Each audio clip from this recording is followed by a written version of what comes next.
Hello and welcome. Hello and welcome. My name is madrit rusidov. The time is 1:45. It is the 5th of the 3rd, 2018.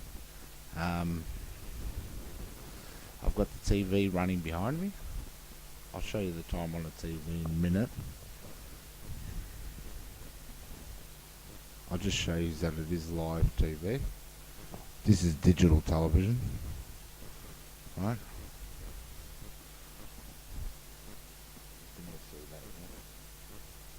You can all see that, yeah? Okay.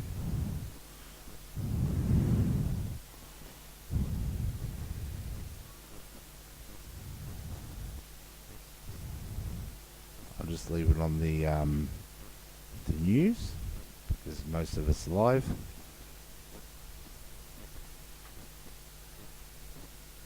Live as it happens. There's the time. 1:45. There's beautiful Roz. Miss Childs, whatever she wants to be called. That's a TV. Remember, I am not changing that except for the channels because it's just free to wear digital TV. Okay, and here I go. I'll set the it's not the computer this time. It's just free to wear TV. There's the date. You can see it there.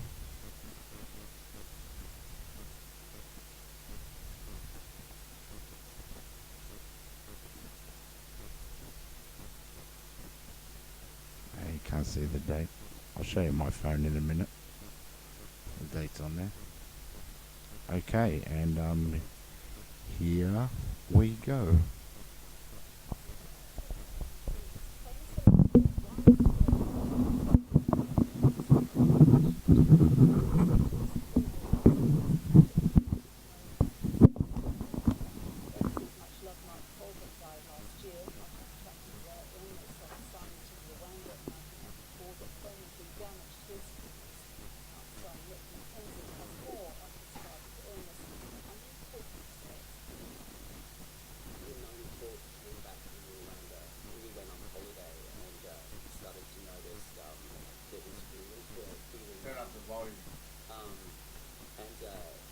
Basically, we took him to the tropical disease hospital, and Norman Swan actually said that it would be a good idea, and they diagnosed him with Wegener's granulomatosis.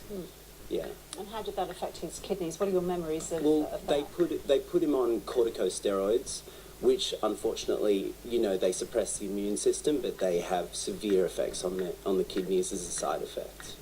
And this obviously had a devastating effect on your father. One person dies, as we said, every 25 minutes. Yeah, that's kidney-related right. Disease. That's and 90%, statistic. Aren't even diagnosed. So yeah. Who played in the Italian national team was expected to play against Udinese. Fiorentina. Under the alias Mark My Word. For an obscure blog in Florida that was publishing salacious details about Florida politics. Couple of questionnaires. Who is most at risk?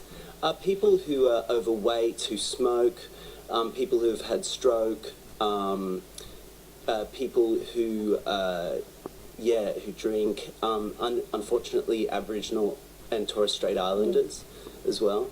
Yeah. And how long was your dad on dialysis for? And how did that affect his lifestyle? Well, he was on dialysis 4 times a week between 2009 and 2013. So he was on dialysis for about the limit that you can actually be on, until he got a donor. So. Well, tell us a bit more about that. So your mum and Mark's sister offered to donate one of their kidneys, but they weren't a match. That's right. He did end up getting a donor. That's right, he did, from Mary Ellen Field, luckily enough. So they, Mum and Zoe went into the kidney exchange program, but then they weren't actually able to donate because Mary Ellen actually offered to donate, and she had a perfect match, so he was very lucky, actually. But the kidney exchange program, even if you're not a direct or an exact match for the donor that you want to give your kidney to, you might be an exact match for somebody Someone else. else's, Yeah. yes, so that's right. So it's an amazing program. Yeah. Why do you think kidney disease isn't as high profile as, say, breast cancer or prostate cancer? Who knows? I suppose it's a great shame that people don't know enough about kidney health. And I suppose, it just seems to be one of those conditions that people don't pay as much attention to. But people, there's so, as you said earlier, there's so many people that do suffer from this condition. Nick Mackenzie, thanks so much for coming in to talk to us. Thank you for having me. Now, if you're trying to lose weight, you'll be familiar with the debate between what works best, a low-fat or a low-carb diet. But could linking what you eat to your genes or metabolism make a difference? A US study has tried to find out. Here's Norman Swan of RN's Health Report. There's been a debate for a long time, and when you look on average at those diets, when they look over the long term, say 12 months, there's no difference between the two diets. If you go on a low-carb diet or you go on a low-fat diet, at the end of 12 months, you've lost roughly the same amount of weight. And and also the chances of going backwards are about the same as well. A little bit of difference in your blood fats, but it swings and roundabouts. But what these researchers noticed, that if you actually just looked at people within the low-fat diet group, or just within who are just taking a low-carb diet, there's enormous variation. Some people will lose 20 kilos, and some people will gain 10 kilos. And it's the same in both groups. There's just enormous variation. And they say, well, what is that? Is that because some people are just not suited to that diet, and that's why they're putting on weight or not losing it? What's going on there? And they said, well, could it be your genes, as you said in the intro, or your metabolism? So what they did was they put people on a low-carb or low-fat diet. They were healthy diets. So if you're on a low-fat diet, you weren't allowed to have sugar or refined carbohydrates. And if you were on a low-carb diet, you weren't allowed to have lots of saturated fat and so on. So the healthy diets, and they were told just stick with a healthy diet and don't bother calorie counting. And at the end of 12 months, in fact, they'd lost significant amounts of weight, which was good news. But there was still this variation, and they measured it against 3 genes and your insulin levels, which were the most likely candidates to predict, if you're heading towards diabetes, maybe a low-carb diet's better for you than a low-fat diet. And what they found was, didn't make any difference. Those genes and your insulin level did not predict whether you did well or badly on one diet or the other. You're about to ask me, so where does that leave us? Where does that leave us, Norman? Oh, well, I'll tell you where that leaves us, Ross, is that people should actually go on a healthy diet. So they should change their diet towards a healthy, which is complex carbohydrates, not refined carbohydrates, low saturated fat, olive oil and so on, reasonable amount of protein, and then work out which is better for you in terms of when you feel full. Because sometimes a higher protein level, which means a higher protein level, which is usually associated with a lower carb diet, can make some people feel fuller. Some people feel more full with higher carbs and more vegetables in their When diet. you feel full, you're going to eat less. You're going to eat less over time. So basically the bottom line is don't obsess on low carb, low fat. Eat a healthy diet and work out which diet, play around with it, which diet controls your appetite best. Now maybe one day there'll be a gene that'll tell you which diet, but don't waste your money on any just yet. Everything in moderation. That's right, including spending money on genes. Now, the story you're looking at on the programme this week, Norman, is a study by plastic surgeons into whether a tummy tuck can cure back pain and incontinence. Now, this study was conducted by plastic surgeons, so should we be a little wary Well, and of plastic the surgeons results? who want the rebate put back on Right. for abdominoplasty, which was taken off. Having said that, they have found over the years that when they do an abdominoplasty, so this is not the operation. Well, it's kind of the operation when you're obese and you remove the apron of skin. That's not the main group here. The main group here are women who've had babies, and when you're pregnant and when you've had babies, you're more likely to have stress incontinence, and you're more likely to have low back pain. But they're also more likely to have separation of the muscles in their tummies, which can be unsightly, or they feel they're unsightly, and give them a sense of instability in the abdomen. And the abdominoplasty sews those muscles together, maybe gets rid of a bit of excess skin, and if you're waiting you've for got a lot of something weight on live. board, they might do some liposuction to give you a better contour result. So it's an expensive operation, $20,000, 4 hours, not, so it's a significant operation. Some of it's done sitting up. Anyway, there was a study done, and they anecdotally before this had found that incontinence and back pain improved. So this was a study of 214 women, not randomized, so there was no control group. and different plastic surgeons doing the operation just to see whether or not it worked. And sure enough, nobody got worse, and over 6 months, many of these women improved in terms of their stress incontinence and their back pain. Was it the operation? Was it a glorious placebo effect? People don't know, but it's an interesting signal that there might be something about abdominoplasty for women who failed lifestyle, who failed weight loss, exercise, physio, and so on. But then the question remains is, do you put back the rebate? Yep. That's for the politicians. More on the health report tonight on our own at 5:30. Yes. Thanks. Outback nurse Gail Woodford was working in the remote South Australian community of Freegon when one night she suddenly vanished. In this week's exclusive report, Australian Story investigates the dangers for medical staff working in the outback and reveals the issues behind Gail Woodford's disappearance. Hi, my name's Sky Kokoski-Moore, former Senator for South Australia. Tonight's program is about a woman at the front line of remote area nursing in the outback. Gail Woodford was working alone at night when she went missing 2 years ago. When the story behind her disappearance was revealed, nurses around the country came together to demand change. What they achieved was extraordinary, and I'm proud to have been part of that process. This is Gail's story.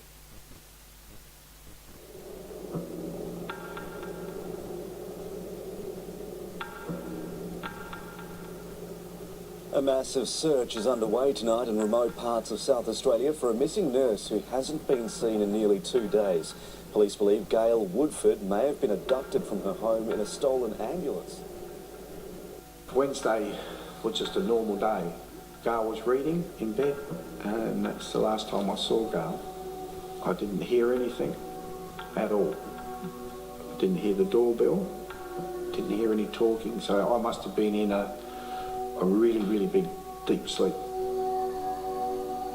The 56-year-old was last seen on Wednesday night when she went to bed with her husband.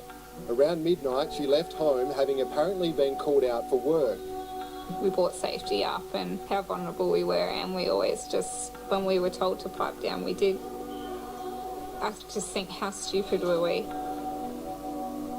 Gail thought she could make a difference, and she was a very good nurse.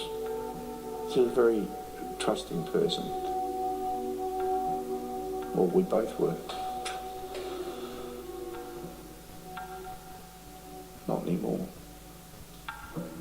You can watch Australian Story tonight at 8 o'clock on ABC TV and then on iView. Time to check the weather now with Nate Byrne. The rains are continuing in Queensland for another day today. You can see how much cloud lays over the state, all associated with that rainfall, and plenty of thunderstorms as well. It's all thanks to a series of troughs and low pressure systems. Meanwhile, in the south, clear skies thanks to a high just sitting in the bight, building a ridge right across the south of the country. If we take a look at the rainfall, you can see how much there is expected for Queensland. Some heavy rainfall today in the northwest of the state, perhaps up to 250 millimetres for some locations. Of course, flash flooding expected with that. Now, looking ahead to tomorrow, that rain is going to continue right throughout Queensland. We'll start to see it slowly pushing west into parts of the Northern Territory and eventually even into the north of South Australia as well. But for tomorrow, the capitals, there's some rain at times for Brisbane. Sydney's looking at a shower or two. It's going to be fine in Canberra. A sunny 26 for Melbourne. Hobart's going to be mostly sunny as well, and it's a sunny 28 in Adelaide. For Perth, it's going to be very hot, getting all the way up to 38 degrees with clear skies. And Darwin's looking at a shower or two, a possible storm, top of 33. That's ABC News for now. I'm Ros Childs. Coming up on the ABC News channel, we'll get the latest from Melbourne, where Cardinal George Pell has faced a committal hearing. Stay with us.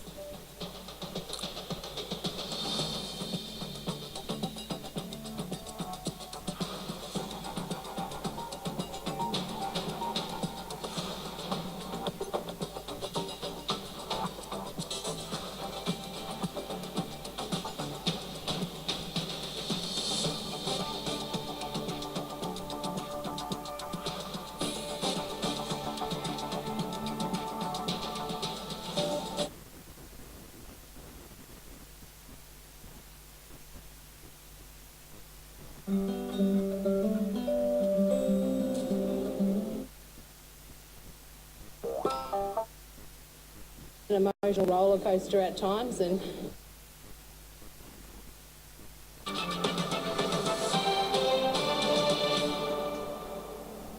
This is very now. This isn't a future problem which is 10 or 20 or 30 years. We need to talk about the weather. The climate in Australia is warmed. How it's changing. Everything. We can't forget the impacts on agriculture, on logistics, on real estate. When it comes to climate change, no one is telling homeowners what they really need to know. If I say to my customers, in 200 years it'll all be okay, that's not going to cut it. It's easier when you say to these blokes feeling like a failure, it's climate change, it's not you. Four Corners, tonight. Tomorrow on News Breakfast, we'll meet the musical theatre performer from Britain who has done the impossible. She's made a comedy show about cancer. And our favourite movie critic, Zach Hepburn, will be here with his assessments of the Oscars. Did the best film win?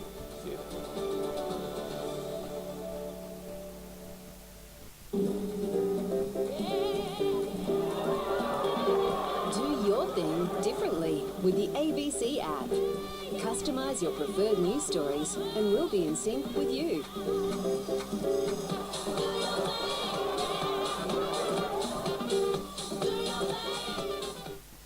For a complete breakdown of the election results, go to abc.net.au/elections. See where it was won, what happened in your electorate, and all the latest news. Tasmania votes. Know the story. Hi, I'm Patricia Carvelis and welcome to National Wrap, a new show aimed at tackling the topics you want to know about, not just the ones our politicians want to talk about. Was this policy devised in 4 days? We'll cut through the spin to bring you lively conversation with the people who shape Australia. Each week we'll invite a guest to walk us through the moments that had everyone on social media talking. We'll look at the way those in power nailed it or failed to nail it. I imagine that's what he's like when he's home alone. National Wrap, Sunday on ABC News.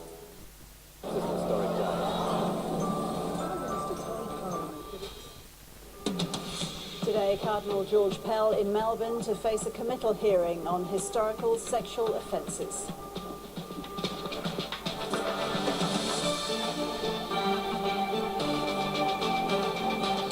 Australia likely to be slapped with US trade tariffs, with the White House saying there will be no exemptions. Thousands of top Chinese officials expected to approve President Xi Jinping's plan to rule China indefinitely. And Australia's Margot Robbie and Nicole Kidman grace the red carpet at this year's Academy Awards in Hollywood.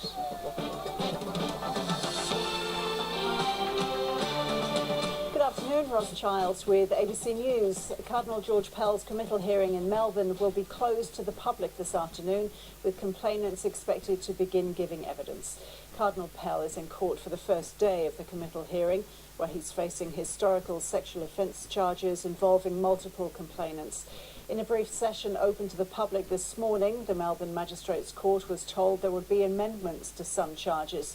The Defence Counsel has previously indicated Cardinal Pell will plead not guilty to all charges.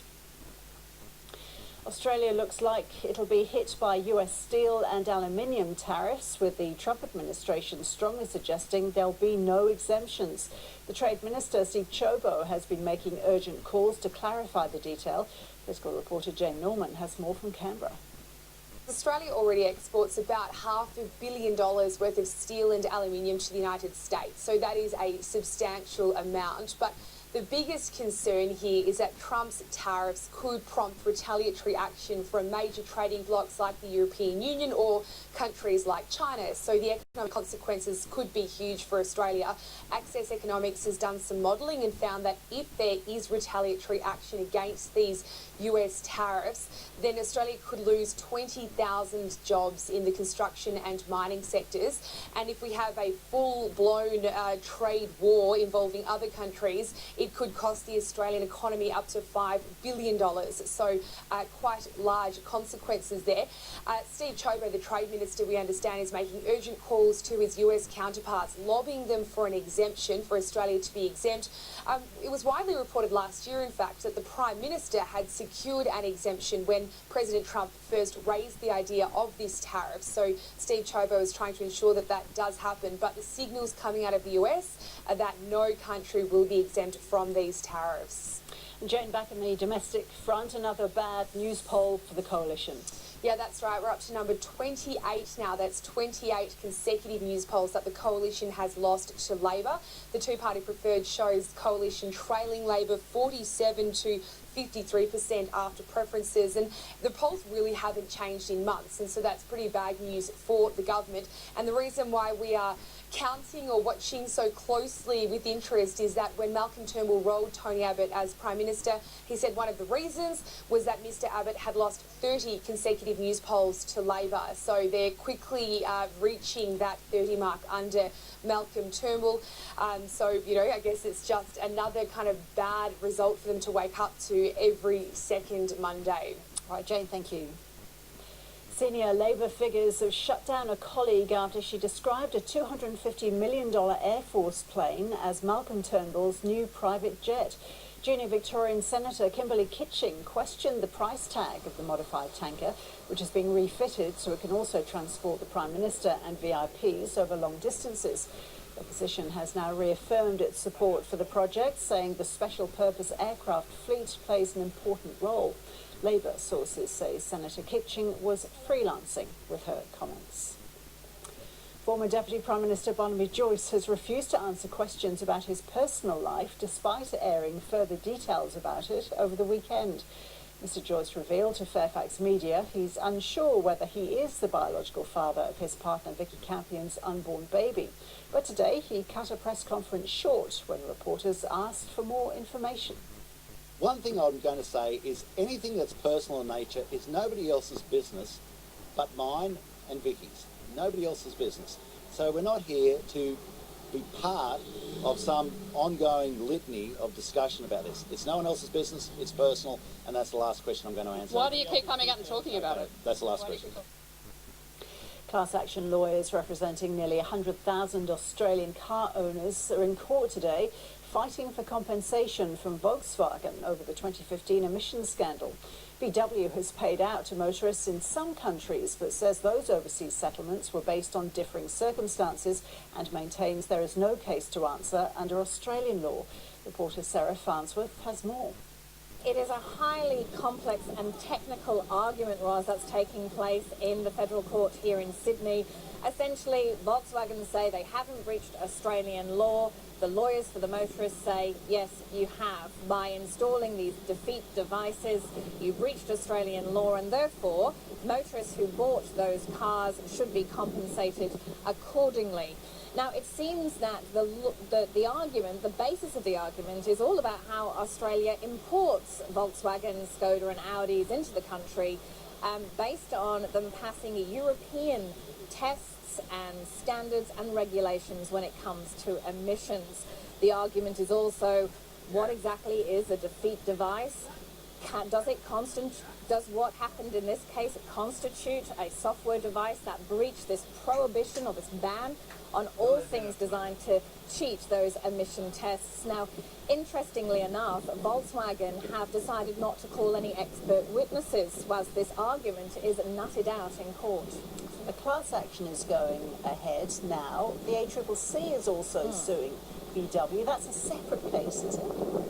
Well, no, this is actually a joint class action. It involves about 7 different arguments of law. So you've got 7 class actions rolled into one, and the ACCC's arguments, their allegations of misconduct and misleading and deceitful conduct by the car makers is also part of this class action. Now, put simply, what is being argued is that motorists paid for something that they never received because the defeat devices meant that in test conditions their emissions were lower, but while in normal road conditions they were higher. Now, the ACCC is arguing that the Volkswagen Group basically marketed these cars as clean, green, efficient, environmentally friendly vehicles. But the lawyers are arguing they clearly weren't. And briefly, how long will the case run and how much compensation are motorists in line for if they win? Well, it could, if they're successful, it could lead to billions of dollars in compensation. As you mentioned, overseas, billions has already been paid out. In the US, 24 billion. In Canada, more than 2 billion. So you'd see similar numbers here because it's 100,000 cars, and those cars are quite expensive. But the trial has been separated into two. First, this point of law that's being argued, and then next year it will continue. And that's when we get into these allegations of corporate misconduct, which will look at who knew what, when, why, what happened, and how much are the motorists entitled to in compensation. Thanks, Sarah. After 5 months of political deadlock, Germany is finally set to form government with Angela Merkel once again at the helm. The Chancellor congratulated the Social Democrat Party after it agreed to form a coalition with her conservative Christian Democrats for another 4 years. The far-right AfD will become the largest opposition party in the Bundestag. Angela Merkel could be sworn in for her 4th term as Chancellor as soon as mid-March. Syria's military appears to be advancing on several fronts as it pushes to take the rebel enclave of eastern Ghouta near the capital, Damascus. After spending days hiding in their homes, some people are making their way out, even though UN aid convoys are reportedly still waiting to go in. The assault on the ground is intensifying. President Bashar al-Assad has vowed to continue the offensive, while at the same time opening the way for civilians to leave. The White House has accused Moscow of complicity in the offensive, saying Russian military carried out at least 20 daily bombing missions in the region last month. Thousands of top Chinese officials are expected to formally approve President Xi Jinping's plan to rule China indefinitely. They're kicking off a major annual meeting today. China correspondent Bill Birtles has more from Beijing. This annual political meeting goes on for quite a while. In fact, it's an extra long meeting this year. It won't wrap up until the 20th of March. And that's because there are some incredibly huge changes to China's constitution taking place. The biggest one, which is set to be voted upon next Saturday, is a constitutional change that would see the term limit for President Xi Jinping abolished. And effectively, it would allow him to continue ruling China indefinitely.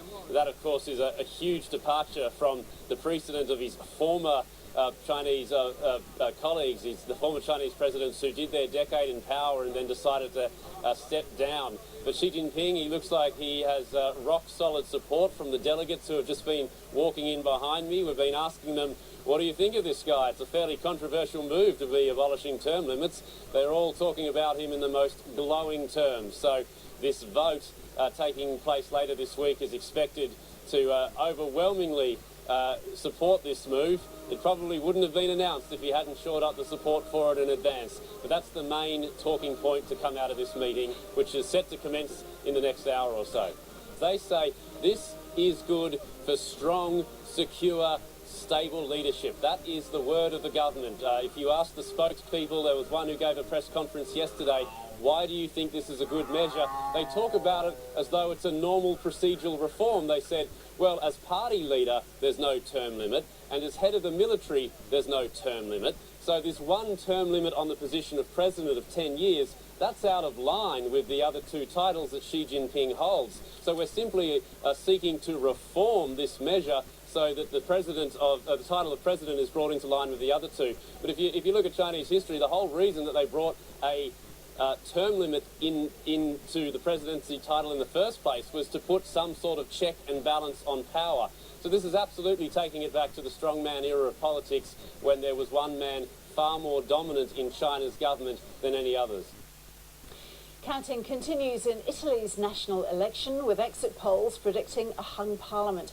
It's been a campaign that's been dominated by anger over the economy, unemployment and immigration issues. Our Europe correspondent Steve Kinane has more from Rome. We've moved past the exit poll stage now. They've been counting for about 3 hours, and they're starting with the Senate, and I've got some figures from those first 3 hours of counting.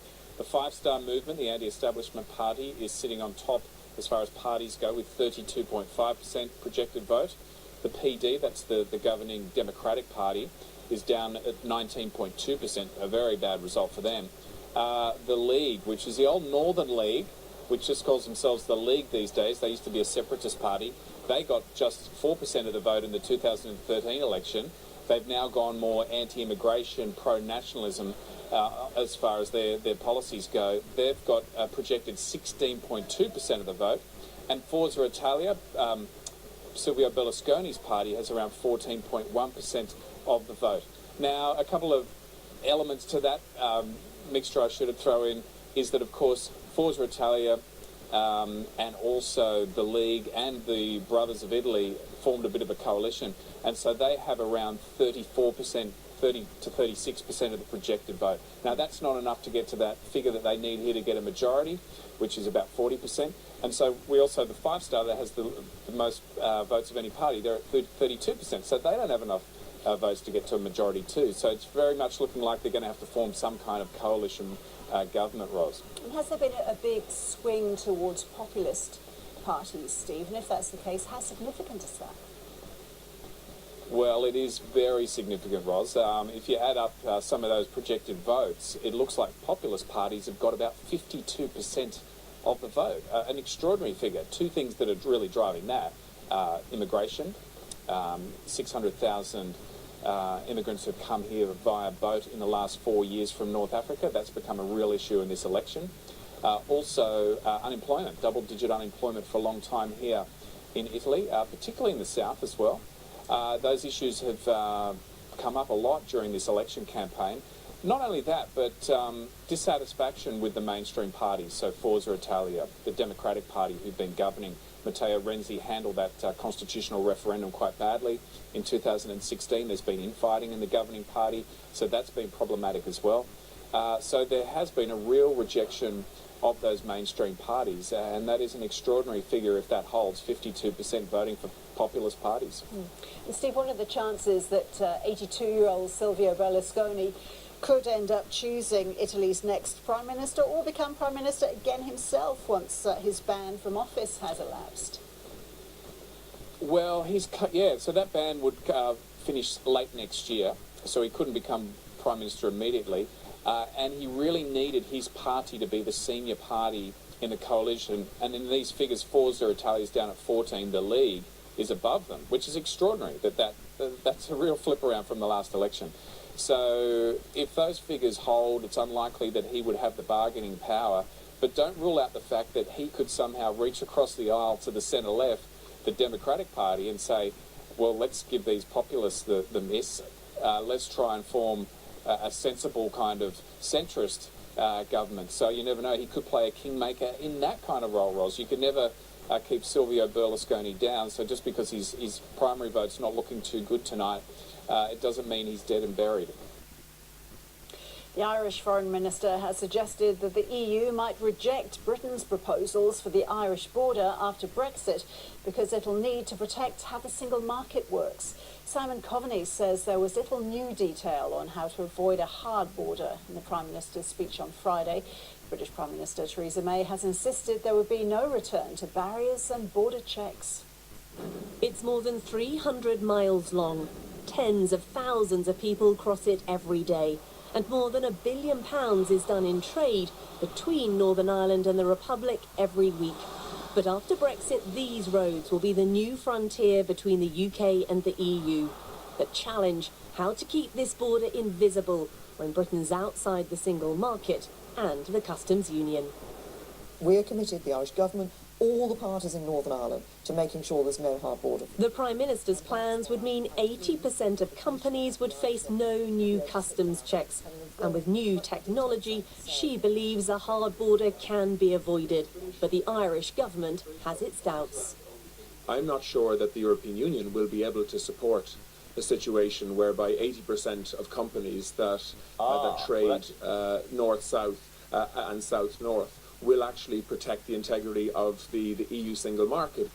To sort out this most trickiest of Brexit conundrums, multiple sides need to be won over. And the Prime Minister's already made clear she won't accept the fallback position in Brussels, one that would see Northern Ireland stick to the rules and regulations of the EU. Mrs May believes her latest thinking is a step forward. It sets out some ways, particularly on the issue of of customs across the border, in which we can resolve that. And I'm pleased to say that the Taoiseach, when I met him recently, has agreed that the UK and Irish governments and the Commission can sit down and look in more detail at the proposals that we've put forward. But others elsewhere in the UK have their doubts. I think one of the most shameful features of the whole Brexit process has been the negligent way in which the interests of Ireland have just been cast aside. So when I hear her talk about technological solutions, I guess there's nobody who would disagree with the objective she's setting, but she's talking at the moment about technological solutions that perhaps don't even exist. The Irish border is a key sticking point in the talks, but other problems need solving too. There has been progress, but the Brexit negotiations still have a long way to go. The Academy Awards ceremony is underway in Hollywood, with this year's avalanche of sexual harassment allegations overshadowing the event. Australian editor Lee Smith has just won the Oscar for Best Editing for his work on the World War II film Dunkirk. Sam Rockwell has won Best Supporting Actor for his role in 3 Billboards Outside Ebbing, Missouri, and Alison Janney has won Best Supporting Actress for I, Tonya. 3 Billboards Outside Ebbing, Missouri and The Shape of Water are the favourites for Best Picture. Australian Margot Robbie is nominated for I, Tonya, but will have to beat favourite Frances Dormand to win the Oscar for Best Actress. Gary Oldman is predicted to be named Best Actor for his portrayal of Winston Churchill in The Darkest Hour. Host Jimmy Kimmel has poked fun at the disgraced Hollywood producer Harvey Weinstein, who was kicked out of the Academy after allegations of sexual abuse dating back decades by scores of women.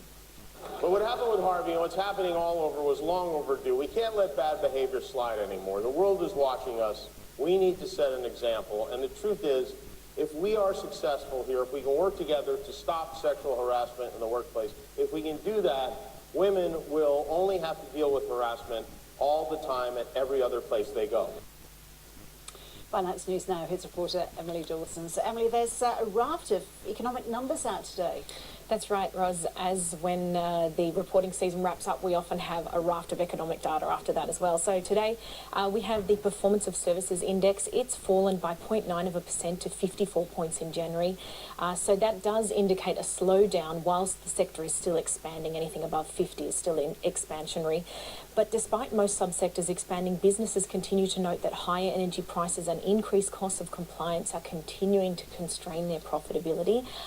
On the jobs front, we've had some job advertisements data as well. They've eased slightly in February after their biggest rise in a decade. In January, that was up over 6%. The results of the ANZ survey was down 0.3%, but that still shows a healthy demand for labour.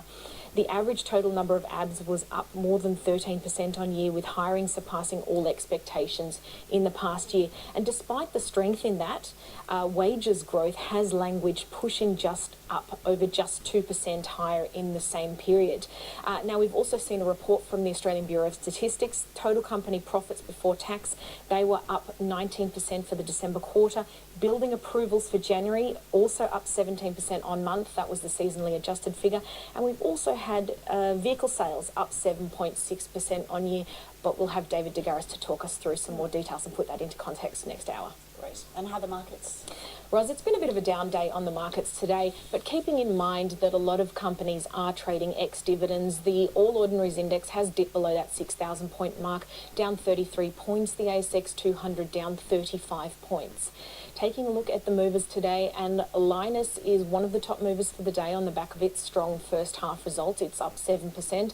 Myer is up 15%, but that's off its record low. And leading the downward charge is the Retail Food Group. It's shed a whopping 35% after its disappointing half-year results. And Green Cross is also lower today, trading ex-dividend down 5%. Taking a look across the region, and the Nikkei in Tokyo is lower as talk of US tariffs hit those exporter stocks. It's down 138 points, and Hong Kong's Hang Seng is now online, down 416 points. On to the commodities markets, and gold trading higher at $1,325 US dollars an ounce. West Texas crude at $61.18, and the Aussie dollar currently buying 77.44 US cents. And that's it from me for this hour. Thanks, Emily. Thank you. Roger Bannister, the first person to run a mile in under 4 minutes, has died at the age of 88. He made athletics history as an amateur runner. The feat came to symbolise sporting achievement, despite Australia's John Landy claiming the record just weeks later. The conditions in Oxford were far from ideal. A wet and windy afternoon in May 1954. Well, I thought it wasn't worth attempting it for much of the day, and I'd even tried to line up another occasion in 10 days' time. But this was the day running's Everest was conquered. Time 3 minutes, 59.4 seconds, shattering the 4-minute mile. The country rejoiced. He'd obviously used up his last ounce of energy, but what an achievement for Bannister and Britain. But Bannister knew how easily the moment could have belonged to someone else. Throughout the winter I've been watching the newspapers, seeing whether Landy would do it first or whether Santee would do it first in America. The following month, Australia's John Landy did indeed run a sub-4-minute mile, setting up what became known as the Miracle Mile between Landy and Bannister at the 1954 Commonwealth Games in Canada. It was a promoter's dream. It was like a world title fight.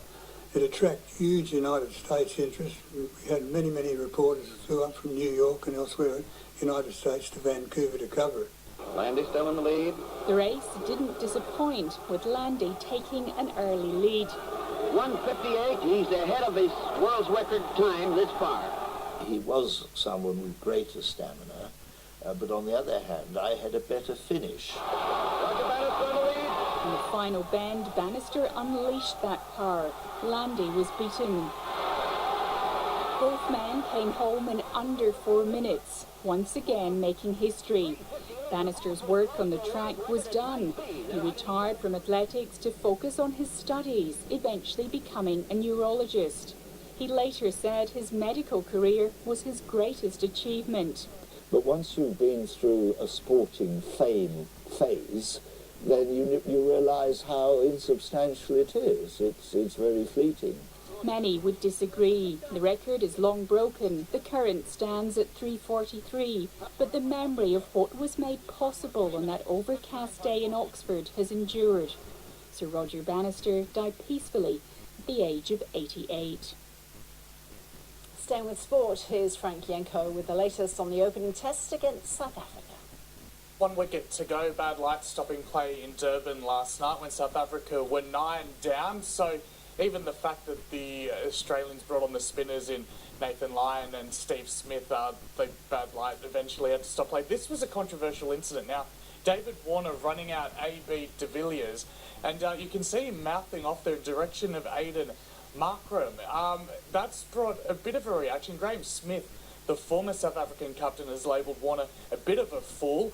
We saw Nathan Lyon also being a bit cheeky. They're throwing the ball back towards de Villiers. In the end, Markram was the man that frustrated the Australians. A defiant 142, but Mitchell Starc causing a lot of damage at the end. 3 wickets in 1 over, and then also he was on a hat-trick before they took him off because of the bad light stopping play. In the end, South Africa were 9 for 293 at the close of play, still chasing 417 to win. So very likely that we'll just have a few overs today and hopefully Australia wrap up the match. But let's hear from Australian wicketkeeper Tim Payne on that incident involving David Warner and the run-out. Well, there wasn't too much aggression, I wouldn't say. I think we spoke to Aiden about running out, their best player and one of the best players in the world. So I think, had someone that run Smithy out in our team, you'd cop a fair bit of a ribbing. There was nothing, aggressive or anything like that. It was just reminding of what he'd just done, trying to get him off his game, the same as they do to us. Didn't work.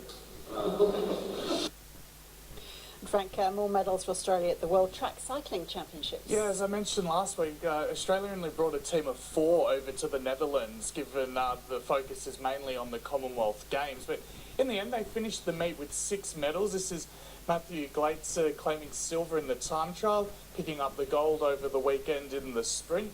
So added another medal there. And then Cameron Meyer and Callum Scottson both took bronze in the Madison, and that means all 4 members of Australia's teams pick up a medal over the meet.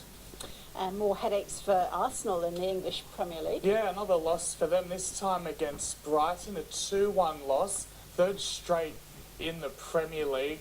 They're in all sorts at the moment, a lot of pressure building now on Arsene Wenger, their manager, and whether he'll eventually leave the club. He's had a storied career with the Gunners over 20 years, but this is having a bit of an impact on his legacy. It's Brighton's first win over Arsenal since 1982. It moves them up to 10th. Arsenal did get what turned out to be a consolation goal in the end. We're about to see a Socceroos goalkeeper, Matt Ryan, involved to deny Arsenal a late equaliser. It leaves Arsenal 13 points outside the top four, but a big result for Matty Ryan's Brighton. They're up to 10th, 7 points above the drop zone, but it's all about Manchester City at the moment, really absolutely cleaning up. Another win, 1-0 against Chelsea. They're 18 points clear with 9 games to play. By my count, they need about 4 more wins, which they'll easily get to wrap up the Premier League title. Yeah, and then finally, Frank, the Italian football has been rocked by a shock death. What's happened? This is an absolutely tragic story. It's the Italian defender and Fiorentina captain, a massive club in Italy. Davide Astori has died at the age of 31. By the reports, he was found dead in his hotel room. They were about to play away to Udinese, and he was found dead in his hotel room, as I mentioned. It meant that all matches overnight in Italy were postponed. It's, as you mentioned, has shocked Italian football. Played 14 caps for Italy, and a lot of emotion over in Italy at the moment about this death. Yeah, I could only imagine. Frank, thank you. Thank you. Quick look at the national weather now. Brisbane, rain at times with a possible storm, a shower or 2 in Sydney.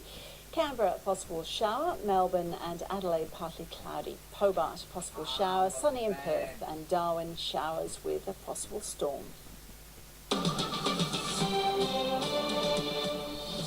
The top story is from ABC News. Cardinal George Pell has faced the Melbourne Magistrates Court on the first day of a committal hearing for historical sexual offence charges. The hearing will determine if there is sufficient evidence to warrant a trial and is expected to last 4 weeks. Cardinal Pell has previously strenuously denied any wrongdoing. The Trump administration is pushing back against criticism of new import tariffs. Last week, Donald Trump announced a tax on imports of steel and aluminium, which has enraged countries such as China and Canada, as well as the EU. Trade Minister Steve Chobo has been making urgent calls to clarify the details and find out how it will affect Australia. Polls have closed in Italy's national election, with exit polls predicting a hung parliament. In early numbers, voters have backed anti-establishment and far-right parties in record numbers, reflecting a growing trend across the European continent. A rightist alliance, which includes the former PM Silvio Berlusconi, has emerged with the biggest bloc of votes. And the 90th Academy Awards are underway in Los Angeles. Australian editor Lee Smith has won the Oscar for Best Editing for his work on the World War II film Dunkirk, while Alison Janney picked up the award for Best Actress in a supporting role for I, Tonya. A 10-year-old girl is in a stable condition in hospital after being mauled by a dog in Melbourne's outer southeast overnight. Neighbours say they heard screaming from a house in Berwick and found a large dog attacking the young girl. They managed to distract the dog and rescue the child. Council rangers have impounded the animal. It's the second serious dog attack in as many days. A 12-month-old girl died on Saturday after being savaged by a pet Rottweiler in northern New South Wales. We just heard the young girl screaming. Screaming was obviously hysterical, so we knew it wasn't normal, so we went down to have a look what was going on. And at that same time, the neighbours across the road came across, and we went in. The young girl came out, it was the sister, and told us that the girl was getting savaged out the backyard. And I tried to open the door. When I opened the door, the young girl was banging on the door screaming, and the dog tried to get through the door, going off its head. I didn't think too much. I just wanted to save her, so I didn't think about my safety. It's good that actually the neighbors told me, he stopped me not to go inside. And then the little girl came with the idea to trick the dogs and bring them on the other side. But they are so huge. One of them, it's so massive. He almost broke the window. Tasmania's Liberal government has been returned with an emphatic win in Saturday's election. Counting is continuing for the final results, but the Liberals have enough seats for a majority. As reporter Ellen Coulter explains, Labour's policy of removing poker machines remains a divisive issue for the state. Certainly this issue garnered a lot of national attention. It was quite a radical policy to restrict poker machines to Tasmania's 2 casinos and phase them out of pubs and clubs, and it was a real key platform of Labor leader Rebecca White. But, I mean, Labor has picked up a couple of seats in this election, but obviously they have lost the election, and they would be thinking that perhaps this policy didn't cut through as much as they would have hoped. That said, the Labor leader Rebecca White has confirmed this is Tasmanian Labor's policy now, and they will be sticking to it regardless of the election result. She says it's based on evidence and it's based on good information, so that is their policy now. However, that pledge may be vaguely irrelevant given that the re-elected Liberals have vowed to keep the machines in pubs and clubs until 2043. The Tasmanian Greens in particular have been very noisy on this issue, claiming that millions of dollars went into Liberal Party coffers from the gambling industry in a push to have the Liberals re-elected given Labor's anti-pokies policy. They've said that millions have gone into the Liberals from that. Labor has also said they were clearly outspent in this election, and, you know, being down in Hobart, you can see that they were very much outspent by the Liberals here. The issue being that Tasmanians won't know for perhaps up to 9 months who did bankroll the Liberals campaign because of the donation laws here.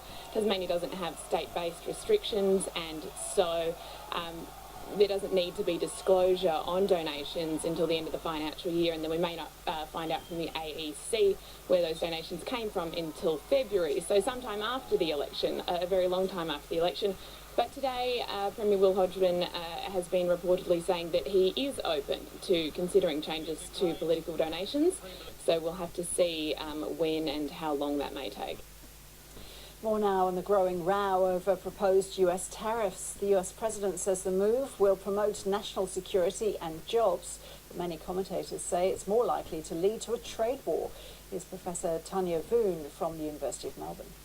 I think definitely we are headed for a trade war. There are certainly signs and comments from a number of countries to that effect.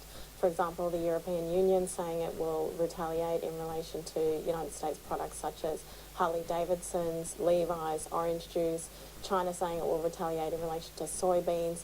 And these and other countries could retaliate in these ways, either by saying we don't care what the rules of the World Trade Organization are, or what's perhaps more likely is that they would do it in a way that's arguably consistent with WTO rules, for example, using anti-dumping duties, countervailing duties, or safeguards which are valid as long as done properly in the WTO. But the other way that countries could respond, which is also quite likely, is to bring a dispute against the United States in the World Trade Organization. And unfortunately, that is also likely to end in bad news because if we look at the two possible outcomes, the first outcome is that the United States wins, that it succeeds in a formal dispute in showing that what it's done is for national security grounds and is on those grounds valid under WTO law. The result of that would be an open door for many other countries to say similar things and use the national security exemption to become a huge loophole in international trade rules, undermining the system. On the other hand, if the United States lost the dispute and the WTO said, no, this is not a national security justification, then I think the United States would have even more reason to say, well, we may walk away from the WTO, which it's already threatening to do. What could this mean for Australia then, Tanya? Access Economics modelling has shown that 20,000 jobs could go from construction and mining industries if these tariffs go ahead. So the tariffs for Australia have an impact on the hundreds of millions of dollars of aluminium and steel exports from Australia to the United States, but those account for only around 1 or 2% of those exports of Australia, with the majority going elsewhere. Those products that do go to the United States would face those higher tariffs, which then would have to be passed on to consumers or absorbed. If passed on to consumers, what that means is that those Australian products will find it harder to compete with domestic United States steel and aluminium. Of course, the potential, because of global supply chains, the potential goes beyond direct exports of Australia to the United States and relates to Australian exports to other countries as well. and this system could undermine and exacerbate the existing problem of overcapacity in steel and aluminium, which is particularly due to overproduction by China. And if a trade war escalates, obviously, as I've mentioned before, it would not be restricted to steel and aluminium. It could go beyond to other products. And again, because Australia has an open economy and is heavily reliant on international trade, it could have significant negative impacts for Australia. However, at the same time, I believe that this provides an opportunity for Australia to show leadership, for example, in promoting open trade and agreed international trade rules, as it's doing through what's now known as the Comprehensive Progressive Agreement for Trans-Pacific Partnership, previously known as the TPP or the TPP-11, now that the United States has withdrawn. That agreement is scheduled to be signed in a few days on Thursday, the 8th of March in Chile. And I think signals that the rest of the world, or certainly Asia and Australia, do have a potential to push forward and promote open trade rules and resist a return to protectionism. What was the last global trade war, Tanya? What was the result? Well, the one that comes to mind, of course, is the famous incidents in 1930, the Tariff Act of 1930, known as the Smoot-Hawley tariff that the United States imposed on tens of thousands of imported products across a wide range of industries. The result was retaliation by other countries, and rather than protecting US workers, which was the intention, it led to greater unemployment, aggravated the Great Depression, and overall led to reductions in trade with the United States and global trade as well. So that really led to the predecessor, one of the things that led to the predecessor of the World Trade Organization, which was the General Agreement on Tariffs and Trade of 1947, following the Second World War, and including with goals to prevent wars like that again and to promote peace through trade. But this kind of unilateral action that's now being undertaken by the Trump administration goes against those goals and is likely to lead to the opposite of all the objectives of those agreements. So it's likely to lead to higher unemployment, higher prices, lower standards of living. History can teach us some lessons, it seems. Definitely. Professor Tanya Vroom, thank you. Thank you. The Sydney court has heard police brutally attacked and falsely imprisoned a man at Mardi Gras celebrations in 2013. Brooke Wiley reports. Bryn Hutchinson's lawyer Maurice Neal told the court that his client had been brutally attacked by police when the then 32-year-old attempted to cross Oxford Street in front of the Colombian Hotel as Mardi Gras celebrations came to a close in 2013. The court heard that Mr Hutchinson had been grabbed by 2 police officers and fell to the ground before he was punched 5 or 6 times and kicked twice. He was handcuffed and then taken to Surrey Hills Police Station. The 37-year-old is suing New South Wales Police for assault, battery, false imprisonment and malicious prosecution. He was originally charged by New South Wales for assault and resisting arrest, but those charges and a subsequent appeal by New South Wales Police were all thrown out of court last year. The hearing continues. Residents of war-torn eastern Ghouta, just outside Damascus, have been fleeing the area amid a Syrian government advance. Its forces are now said to hold a quarter of the territory, which has been in the hands of rebel groups. These people said their entire village was moved because the Syrian army had arrived. One man cursed the Russians and Iranians, key allies of the regime. Airstrikes, he said, including banned cluster bombs, had not stopped. It's been 4 days now. No fuel, no bread, no food, no water. Where's the world? Where are human rights? We are humans, not animals. 400,000 people live in eastern Ghouta, an area of fields and small towns about the size of Manchester. Most of them are civilians who have not been able to escape the war. My name is Abid. When the planes shelled, I couldn't see anything in front of me. I didn't wait for the ambulance. I started running.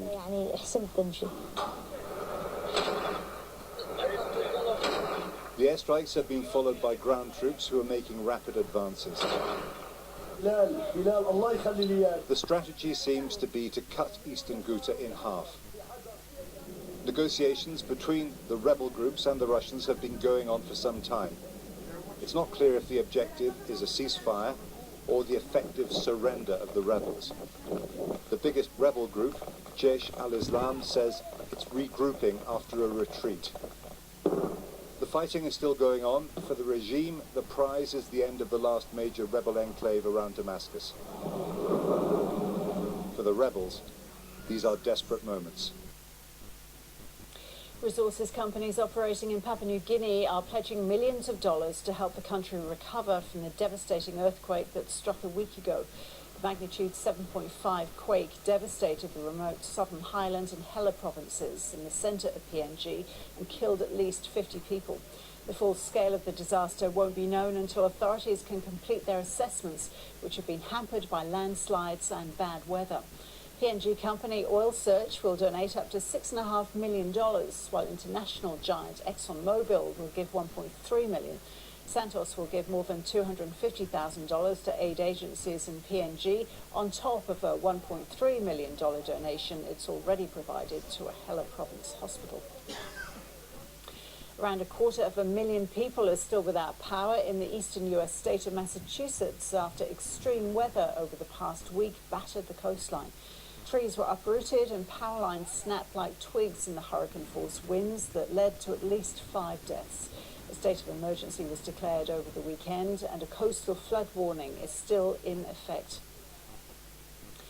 Thousands of people have marched through central London a century after British women first won the right to vote. Celebrities, activists and politicians joined the March for Women, calling for an end.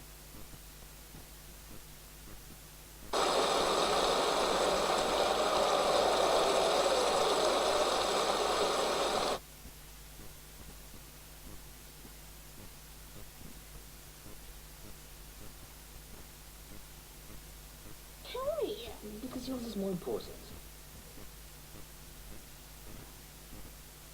Stand. I'm happy to help. Thank you. People ask me, why do you do it, man? They don't understand. It's about the men next to you. What difference you think you can make in all this madness? I'm gonna get you home.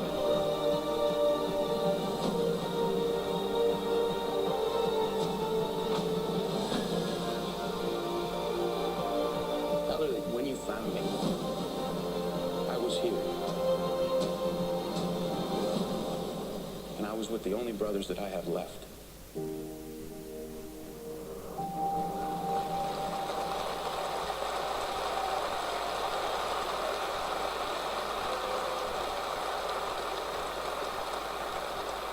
On behalf of the Academy, I want to apologize to our great U.S. military, the men and women here and overseas, for including Matt Damon in that montage. You deserve better than that, you really do. I also want to send best wishes to Barbara Streisand. She's fine, Barbara's fine, but she just went through something very serious. I don't know if you heard, she had her dog cloned. And she had her dog that passed away cloned, and now she has 2 dogs that are identical to the original dog, which is a very difficult and expensive process. It's difficult because, you know, first they have to find a dog that looks just like your dog, and then they have to tell you they cloned your dog. So, anyway, best wishes to Barbara and her dogs, Lentil and Yentl. In LA, even our pets are remakes. It's really something else. And by the way, to those who say we're all a bunch of out-of-touch Hollywood elites, I'll have you know that each of the 45 million Swarovski crystals on this stage tonight represents humility. Our next presenter has been in dozens of big movies, including Speed, Gravity, and Crash, which also happen to be the 3 main reasons never to get in a plane with Harrison Ford. Please welcome Sandra Bullock.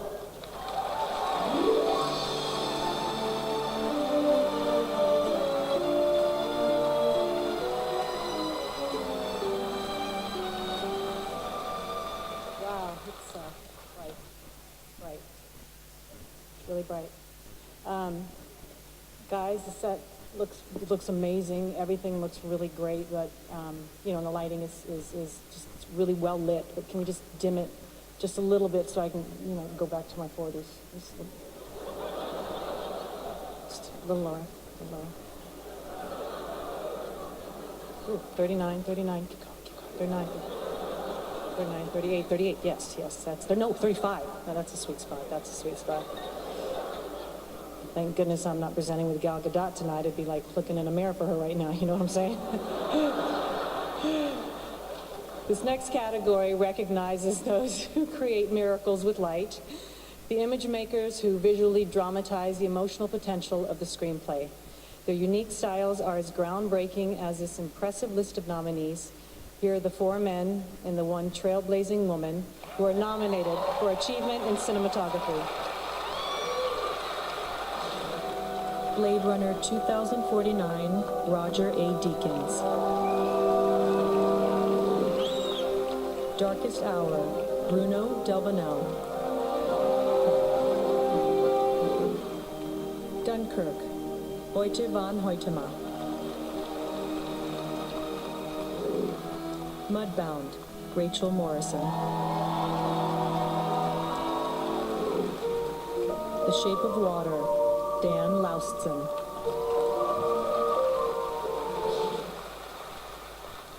And the Oscar goes to Roger A. Deakins, Blade Runner 2049.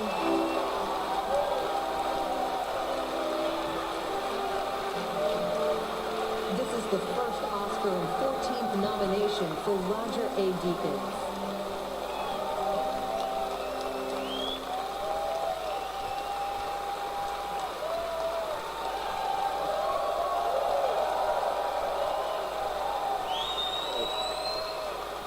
Hey, thank you. I guess I better say something else. They'll give me a jet ski, and I don't see myself on a jet ski somehow. I want to share this with my wife for 27 years, James. Whatever. I want to share it with Andrew and Broderick and Denis Villeneuve. You know, I really love my job. I've been doing it a long time, as you can see. But, you know, one of the reasons I really love it is the people I work with, both in front of the camera and behind the camera. Some of my crew on Blade Runner I've been working with for over 30 years. And others I met for the first time in Budapest. And this is for every one of them. In fact, I gotta say it's for us because it was a team. It was a really a team effort. Thank you very much.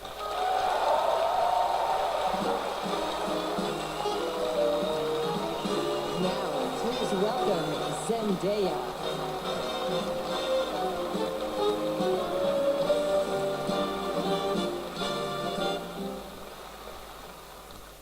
The final nominated song is from our film, The Greatest Showman, and was written by last year's winner of this category, Benj Pasek and Justin Paul. This song is so much more than a piece of music. It has become an anthem for all of us who have ever had trouble marching to the beat that others drum for us. For all of us who have ever had to find strength and beauty in what makes us different, and then been brave enough to unapologetically sing it out to the world. Performing This Is Me, please welcome the incredible Kay Aliceto.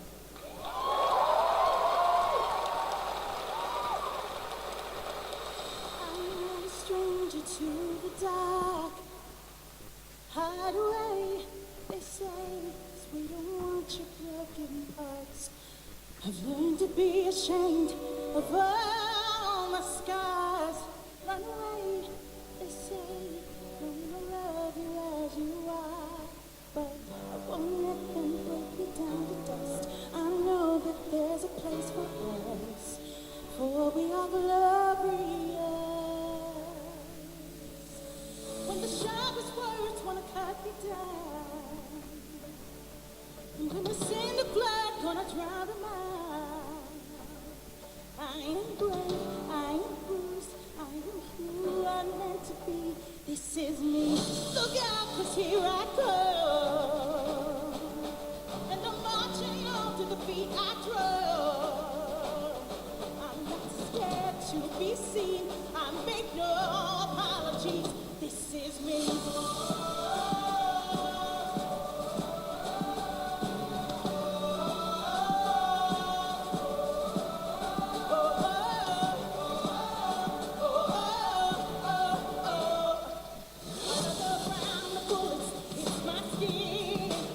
Well, fire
This is Frank. This is Bruce. This is who I'm meant to be.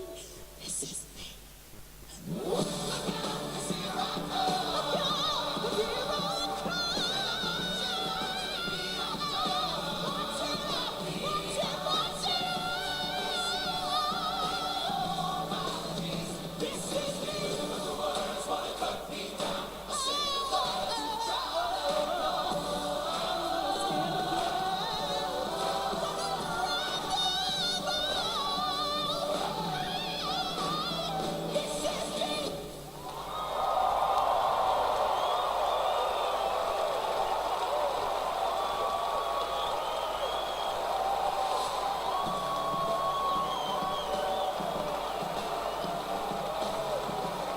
Coming up, Christopher Walken, Lin-Manuel Miranda, Emily Blunt, Jennifer Garner, and Emma Stone. Plus, a special tribute performance by Eddie Vedder.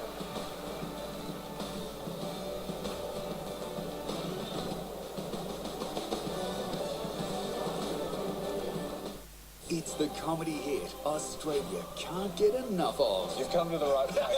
Vote for True Story with Hamish and Andy for most popular comedy. Can I say that? Go to tvweeklocalawards.com.au. 2 fishball skewers, 1 tom yum goong, extra spicy. I've got something from Combank. 4 spring Gordon, rolls, do you realise we've spent over $300 on takeaway this month? 2 jasmine rice, and $300. Sorry, wrong number. With Combank, you can now track what you spend, so it's easier to save. That's a welcome change. Shuffle. A while ago, I got a shocking toothache. My days are really stressful. Then I get a migraine. From just lifting and carrying the children, I often end up with a really sore back. For strong pain, paracetamol just didn't last long enough for me. So I tried Neuromol. Neuromol combines ibuprofen and paracetamol in one powerful tablet for superior relief versus 2 tablets of paracetamol, and lasts up to 8 hours. Neuromol was the right choice for me. Whatever your strong pain, make the switch to Neuromol. At Baby Love, we know curious toddlers are natural athletes. There's footy, swimming, rock climbing, cricket. These little athletes play their A game when you switch them to Baby Love nappy pants. With its 360-degree stretchy waistband, it flexes to fit your toddler's body. And with super soft sides, they're comfortable activewear for your curious little athlete. Jockey. Try Baby Love nappy pants with super absorbent tri-wave technology. Unicharm. Family's so important to us. And the last thing we want is our kids worrying about how to pay for our funeral one day. That's why it was our choice to call Australian Seniors Insurance Agency and take out seniors' funeral insurance. I was guaranteed cover with no forms or medicals, and after I took out cover, they even gave me a bonus $75 gift card. Making the choice to protect our family was important to us. Call 139839 or visit seniors.com.au. Seniors.com.au. Welcome back to the Oscars. I want to take a moment to acknowledge our great band. We have some of the finest musicians in the world, led by our musical director, Harold Wheeler, here tonight. Harold, I do want to say something about Harold. Little known fact, Harold actually lives in this orchestra pit. We keep him underground like the clown from It at all times. Thank you, Harold. You're really making magic with that stick. Okay, our next presenter is an Oscar winner for this performance in the Best Picture for 1979, The Deer Hunter. If anything happens, Mike, don't leave me over there. You gotta, just don't leave me. You gotta promise me that, Mike. Hey. Oh man, you gotta promise, definitely. Ladies and gentlemen, please welcome Academy Award winner for Best Actor Supporting Role in the 1979 Best Picture, The Deer Hunter, Christopher Walken.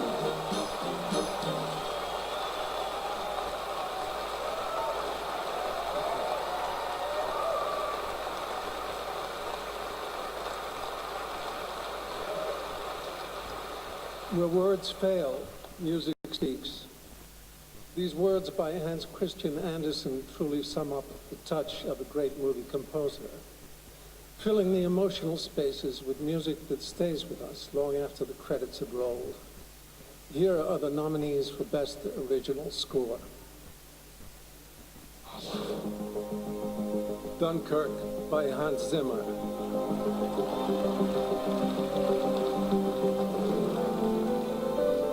Phantom Thread by Johnny Greenwood.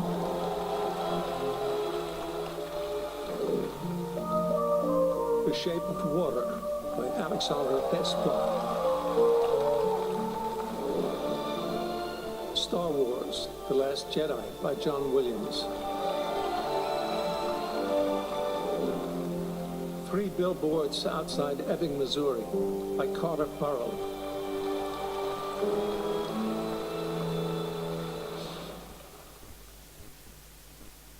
And the Oscar goes to Alexandre Desplat. This is the second Oscar and 9th nomination for Alexandre Desplat. He took home his first Oscar in this category for the Grand Budapest Hotel.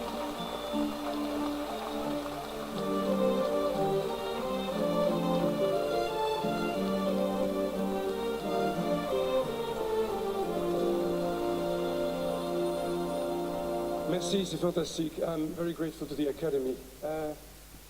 My mother is also turning 90 this year, so I think she'd be very happy tonight.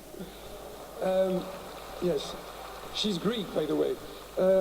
Now, Guillermo, thank you.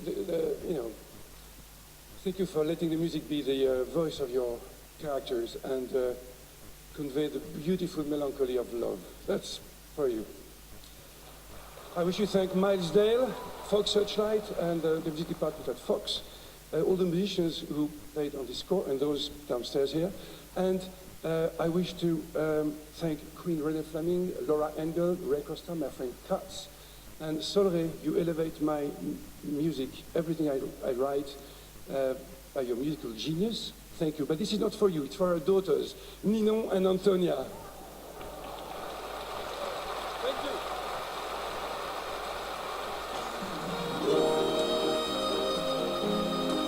Welcome Emily Blunt and Academy Award nominee Lin-Manuel Miranda.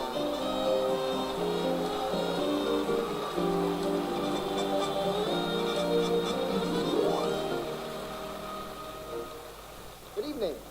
No matter where you're from, to be nominated for an Academy Award is to become part of a community.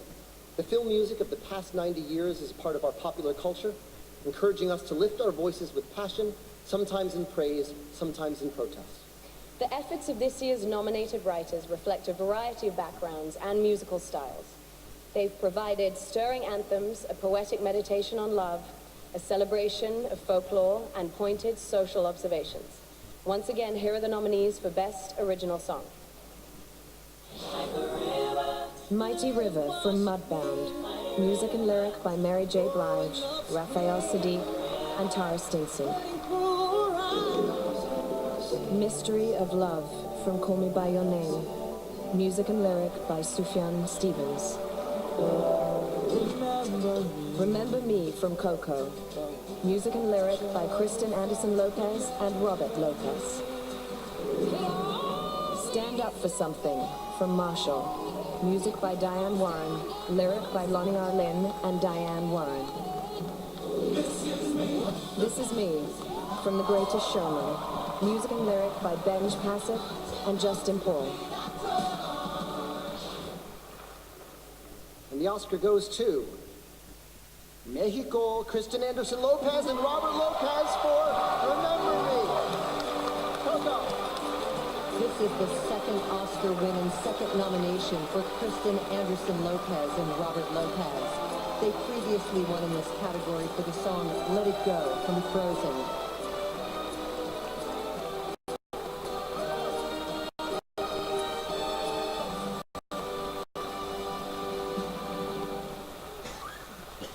We were gonna go for the jet ski, but we're from Brooklyn, so here we go. Thank you guys, thank you Academy. I really want to take a minute to look at this category of incredible nominated songwriters tonight. Not only are we diverse, but we are close to 50-50 for gender representation. When you look at a category like ours, it helps us imagine a world where all the categories look like this one. Thanks to Lee, Darla, and everyone at Pixar for letting us be a part of this important celebration of Mexico, music, and family. Thanks to everyone who worked on and performed this song. And a shout out to our Frozen Broadway family on Broadway that's just finished with some previews. Most of all, we thank our family, the Andersons and the Lopezes, and our daughters, Katie and Annie, who are here with us tonight. Your love and creativity inspire everything we do. But this is not for you. This is for my mom who passed away. Everyone who knew her will always remember her.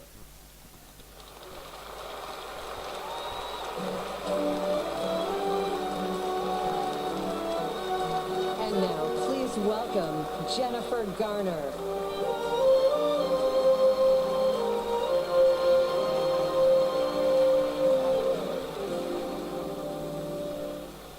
Every storyteller knows that there is no joy without sorrow. Tonight, as we celebrate the achievements of our collaborators, we also mourn the loss of those who brought joy and awareness through their passion for the movies. The work they left us, as Academy Award winner Audrey Hepburn said so beautifully, gives pleasure, creates beauty, awakens our conscience, arouses our compassion, and perhaps most importantly, gives millions a moment of respite in our violent world. Though no longer in our midst, their contributions endure. And now we remember their lives and their impact on motion pictures with a song from an inspirational artist we lost this past year. Here with this special performance of Tom Petty's Room at the Top, please welcome Eddie Vedder.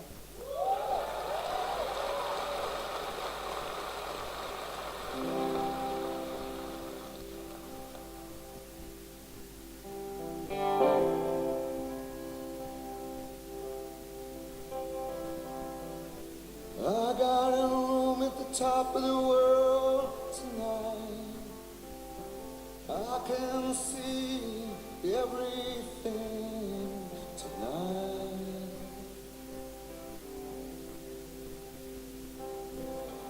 I got a room where everyone can have a drink and forget those things that went wrong in their life.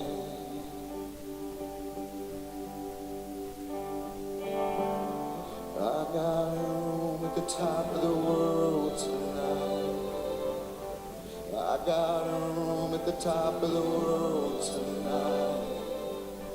I got a room at the top of the world tonight. And I ain't coming.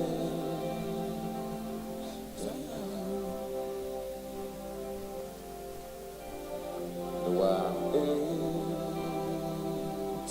coming down.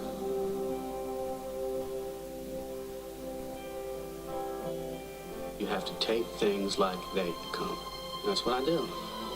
Every day. We can't run from who we are. Our destiny chooses us. He goes, why not? I go, why not? Pretty soon the whole group goes, why not? So here we are. My name is Bond. James Bond. You know, you're a movie star now. You give them what they want, you can get anything. I wish I could feel you tonight. Little one, you're so far away. I wanna reach out and touch your heart.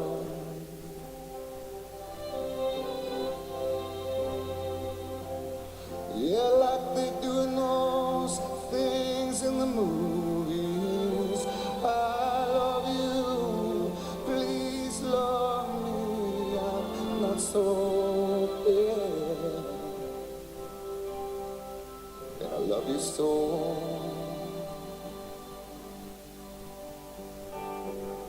I got a room at the top of the world tonight. I got a room at the top of the world tonight. I got a room at the top of the world tonight. I I got a room at the top of the world tonight, and I ain't going down. Might as well like yourself. Just think about all the time you're going to have to spend with you. No, I ain't coming down.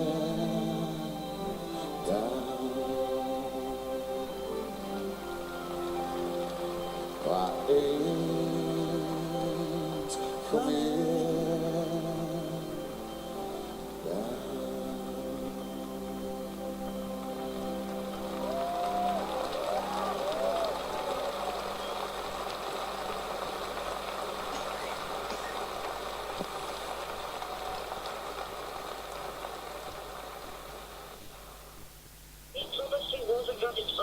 Tracy Grimshaw's explosive interview She knew what was happening.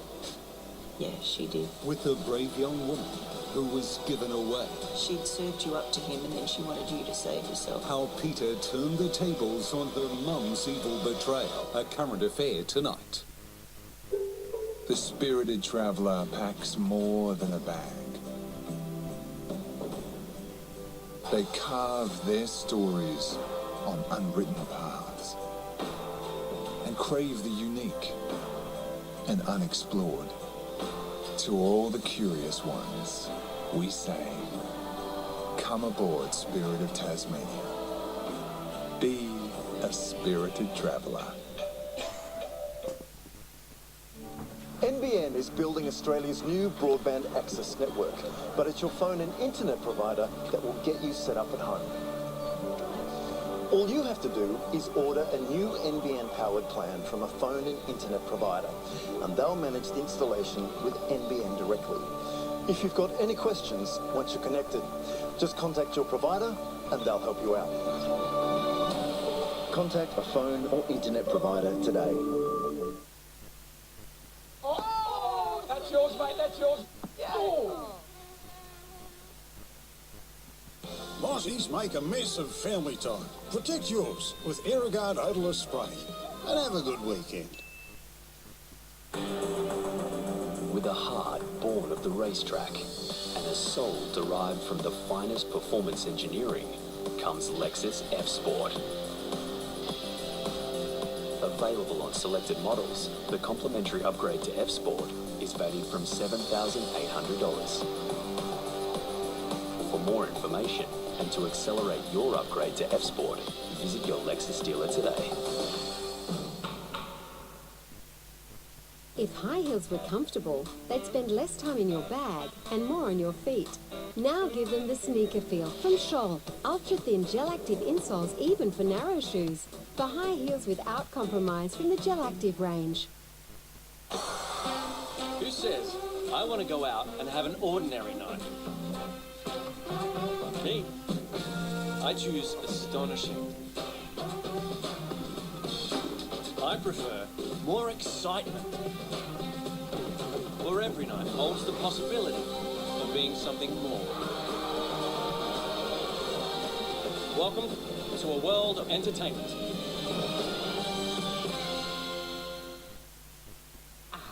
Our expert advisors put themselves in your shoes to give you right advice on your health insurance.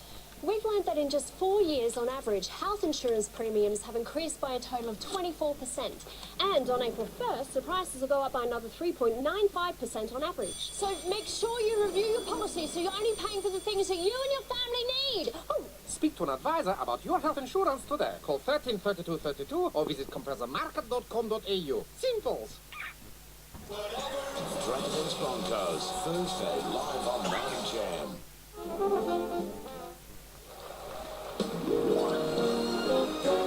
Welcome back to the Oscars, live from the Dolby Theater from Hollywood and Highland. And now, please welcome last year's winner for Best Actress, Emma Stone.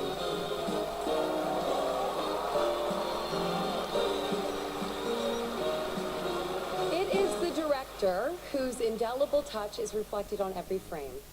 It is the director who, shot by shot, scene by scene, day by day, works with every member of the crew to further the story. And it is the vision of the director that takes an ordinary movie and turns it into a work of art. These four men and Greta Gerwig created their own masterpieces this year. They are the nominees for Achievement in Directing. Christopher Nolan, Dunkirk. Jordan Peele, Get Out. Greta Gerwig, Lady Bird. Paul Thomas Anderson, Phantom Thread. Guillermo del Toro, The Shape of Water.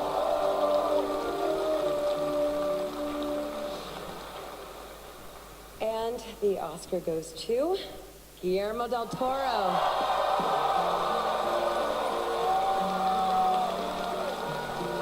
This is the fourth nomination for Guillermo del Toro and his first Oscar win.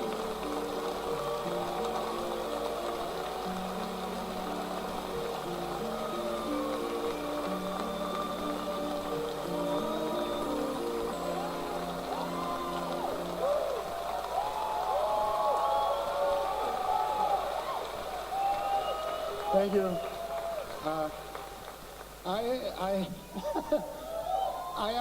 I am an immigrant, like Alfonso and Alejandro, my compadres, like Gael, like Salma, and like many, many of you. And in the last 25 years, I've been living in a country all of our own. Part of it is here, part of it is in Europe, part of it is everywhere. Because I think that the greatest thing our art does and our industry does is to erase the lines in the sand. We should continue doing that. When the world tells us to make them deeper.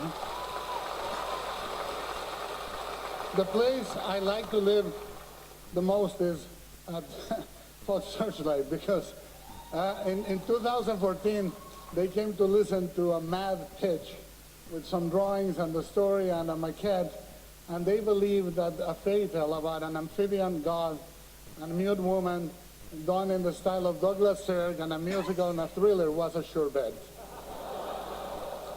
I want to thank the people that have come with me all the way, Kimmy, Robert, Gary, Wayne, and George, and my kids.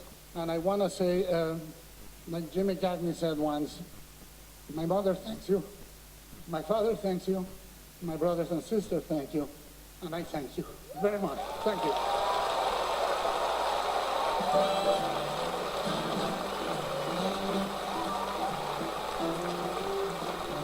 Coming up, the final Academy Awards of the evening.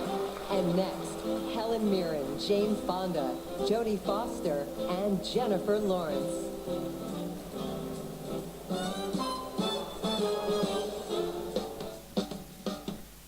Hello, Alicia Loxley with you. It's been revealed the Berwick home where a 10-year-old girl was mauled by a pet dog was previously visited by the council after complaints about an aggressive dog.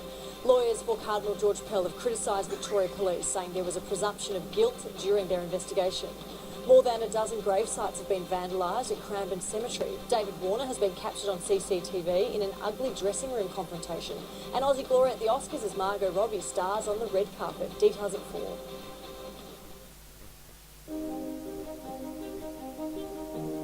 We make movies, and our hope is just this, that they'll connect with people, even across generations.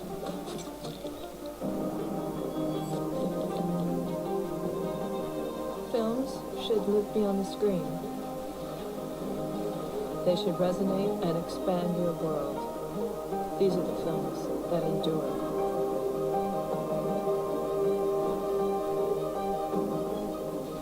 Una película puede cruzar fronteras y culturas y en ocasiones superar la prueba del tiempo. Making a film that lasts is about taking risks, discovering new things. No one was ever remembered for playing it safe.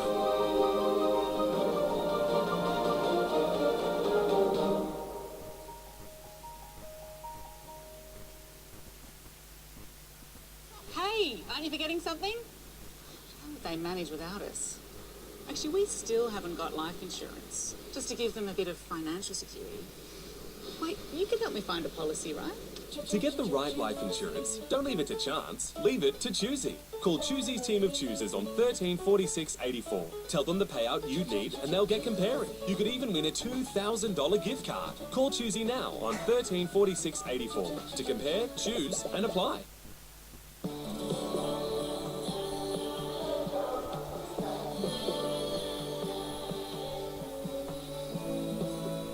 How do you keep your feet so smooth? I moisturise all the time, but it doesn't last. I've got a trick to fix that. Start with the Scholl Velvet Smooth Express Pedi. It removes hard skin in an instant, helping your moisturiser work even better for smooth, beautiful feet that last for days. Hey, they look great. Thanks for the tip.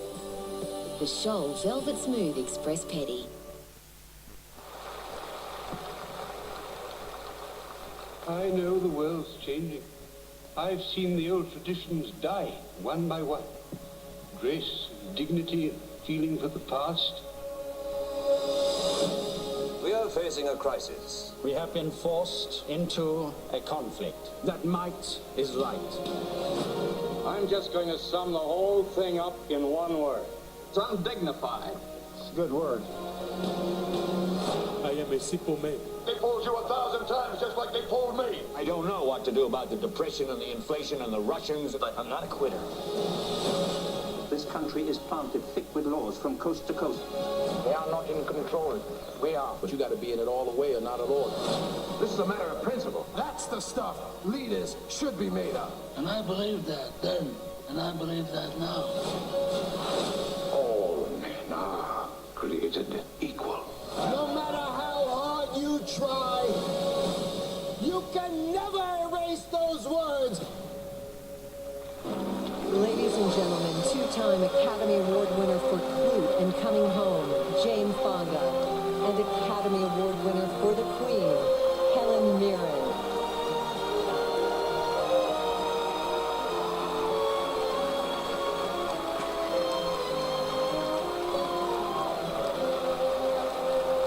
Hey, how about these sets? Are these sets great? They're just like the Orgasmatron in Barbarella. That's what they look like. Yeah. Thank you.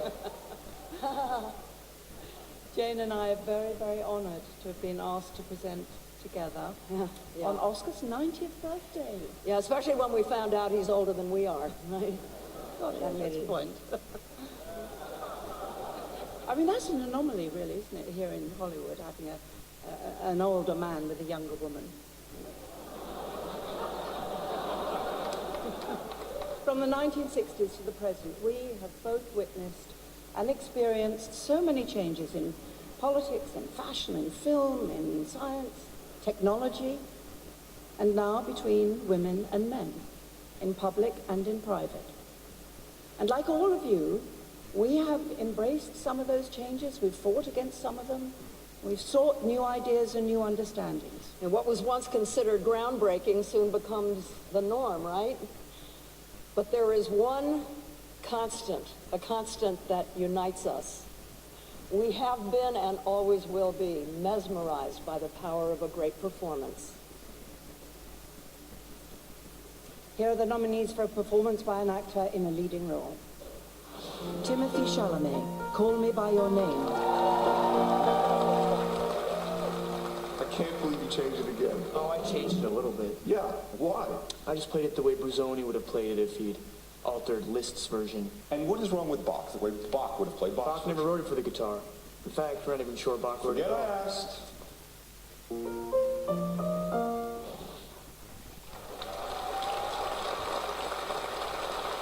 Daniel Day-Lewis, Phantom Thread. Chic? Well, don't you start using that filthy little word, chic. Whoever invented that ought to be spanked in public. I don't even know what that word means. What is that word, chic? It should be hung, drawn, and quartered chic. It shouldn't concern you. It does concern me. It concerns me very much, Cyril, because it's hurt my feelings.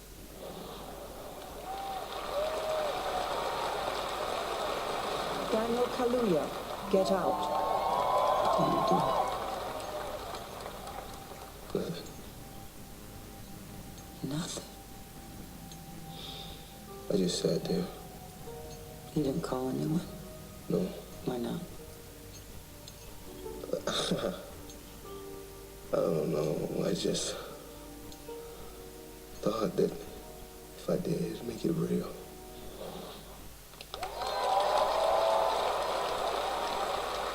Gary Oldman, Darkest Hour. We need an army, General. Tell Brigadier Nicholson the Germans must not reach the sea. Not before we get our boys off of that bloody beach. I take full responsibility. Really? Really? Yes, sir. It is the reason I sit in this chair.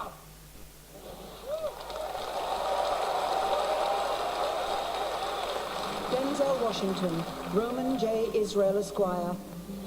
It's me, George. See, I didn't see it before because I never experienced the other side.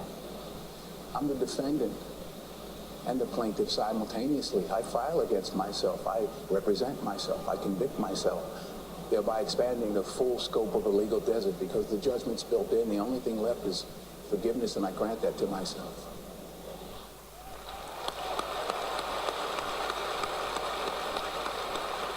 And the winner is Gary Oldman. This is the first Oscar and second nomination for Gary Oldman. He received his first nomination for his leading performance in Tinker Tailor Soldier Spy.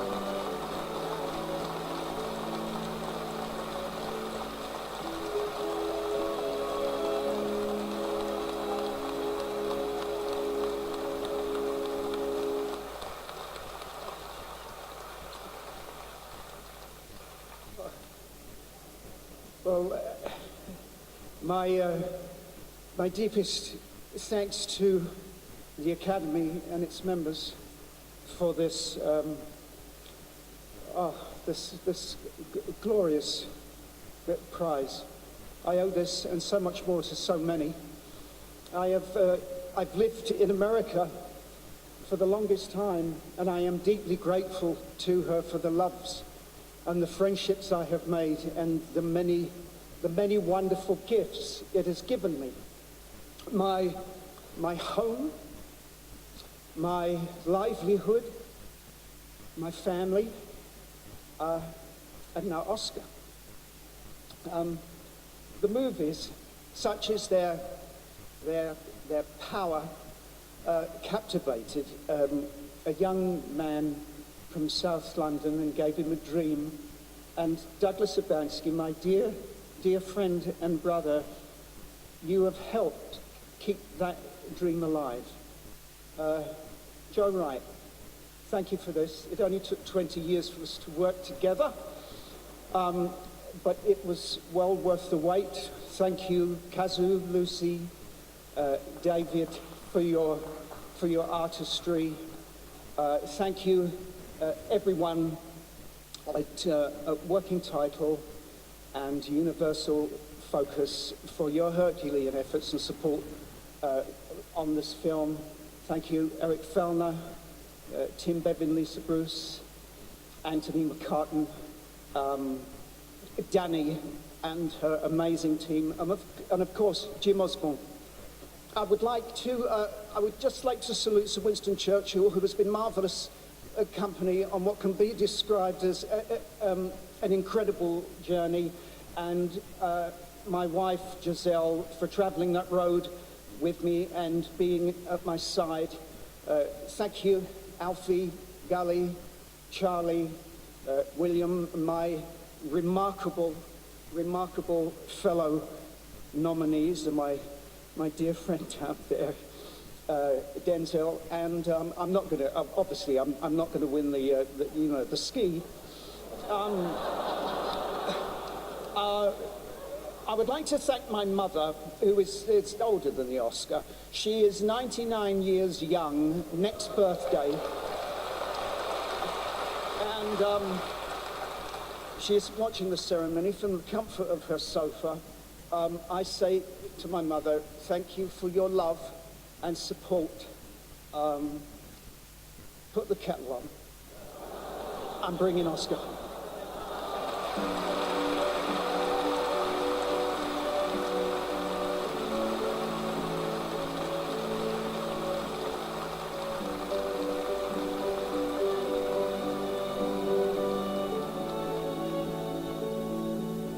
So who would like to begin today?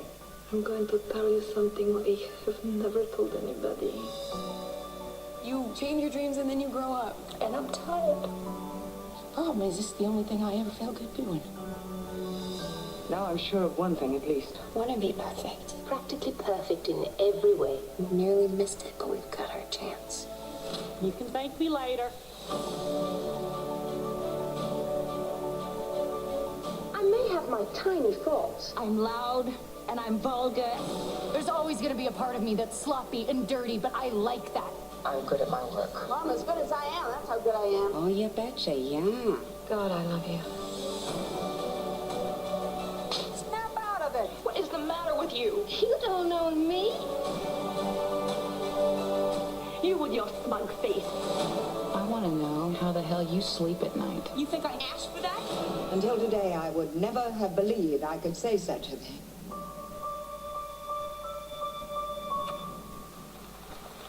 Ladies and gentlemen, two-time Academy Award winner for The Accused in Silence of the Lambs, Jodie Foster, and Academy Award winner for Silver Linings Playbook, Jennifer Lawrence.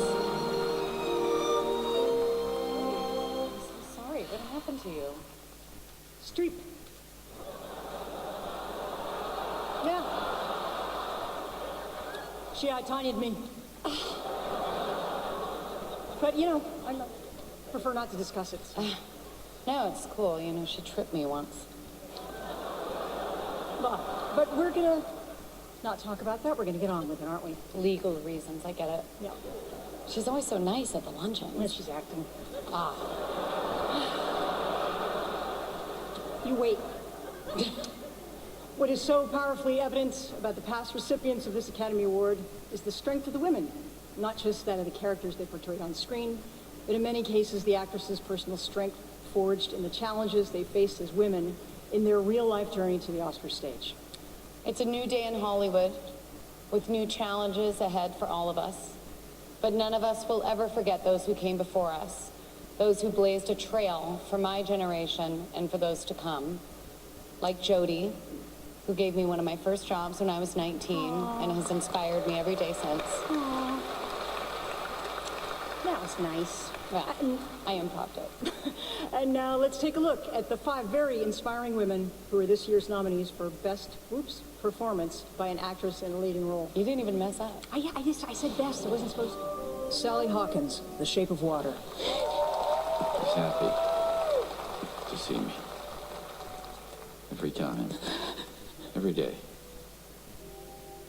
Now, I can either save him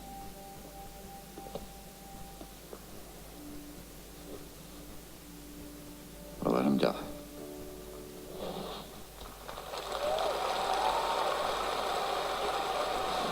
Frances McDormand, 3 Billboards Outside Ebbing, Missouri. You came up here out of nowhere looking so pretty. You ain't trying to make me believe in reincarnation or something, are you? Because you're pretty, but you ain't her. She got killed. Now she's dead forever. I do thank you for coming, Mel.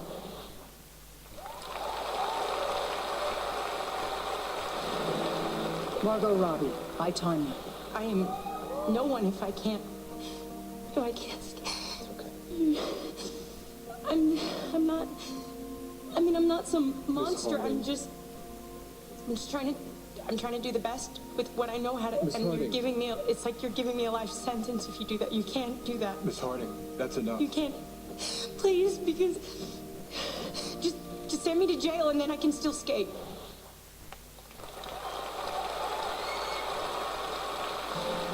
Saoirse Ronan, Lady Bird. Give me a number. I don't understand. You give me a number for how much it costs to raise me, and I'm gonna get older and make a lot of money and write you a check for what I owe you so that I never have to speak to you again. Well, I highly doubt that you will be able to get a job good enough to do that.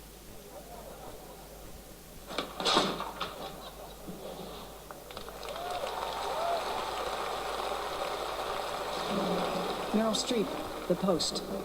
This company's been in my life for longer than most of the people working there have been alive, so I don't need the lecture on legacy. And this is no longer my father's company. It's no longer my husband's company. It's my company. And anyone who thinks otherwise probably doesn't belong on my board.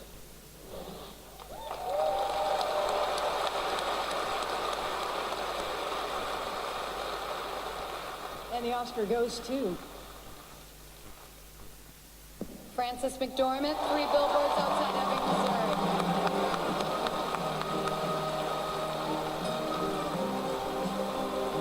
This is the second Oscar and 5th nomination for Frances McDormand. She took home her first Oscar for her leading performance in Fargo.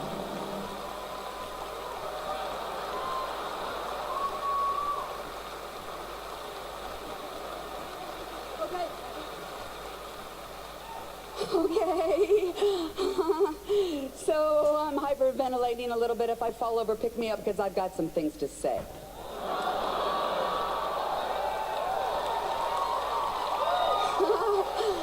So I think this is what Chloe Kim must have felt like after doing back-to-back 1080s in the Olympic half pipe. Did you see that? Okay, that's what it feels like. I want to thank Martin McDonough. Look what you did. We are a bunch of hooligans and anarchists, but we do clean up nice. I want to thank every single person in this building and my sister Dorothy. I love you, Doc. And I especially want to thank my clan, Joel and Pedro McCohen. These 2 stalwart individuals were well raised by their feminist mothers. They value themselves, each other, and those around them. I know you are proud of me, and that fills me with everlasting joy. And now, I want to get some perspective.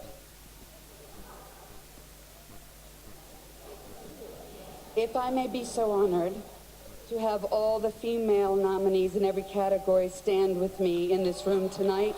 The actors, Meryl, if you do it, everybody else will, come on. The filmmakers, the producers, the directors, the writers, the cinematographer, the composers, the songwriters, the designers. Come on. Ms. Goldman. Okay, look around, everybody. Look around, ladies and gentlemen, because we all have stories to tell and projects we need financed. Don't talk to us about it at the parties tonight. Invite us into your office in a couple days, or you can come to ours, whichever suits you best, and we'll tell you all about them. I have 2 words to leave with you tonight, ladies and gentlemen. Inclusion rider.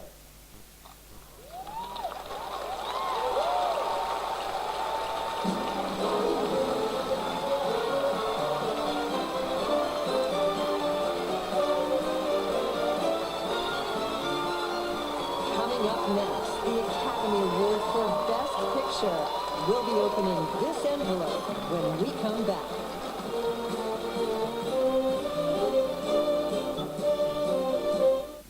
Can Margot Robbie bring home Oscar gold? The Oscar goes to the 90th Oscars tonight on 9Gen and 9 Now. Welcome aboard Royal Brunei Airlines Boeing 787 Dreamliner. Daily from Melbourne to Brunei and beyond. With personal in-flight entertainment, 30 kilograms baggage allowance, and meals included in our great fares, Royal Brunei is a better way to fly. Choose a better fly. Choose Royal Brunei Airlines. From $999 to London return. To book, visit your preferred travel agent or fly royalbrunei.com.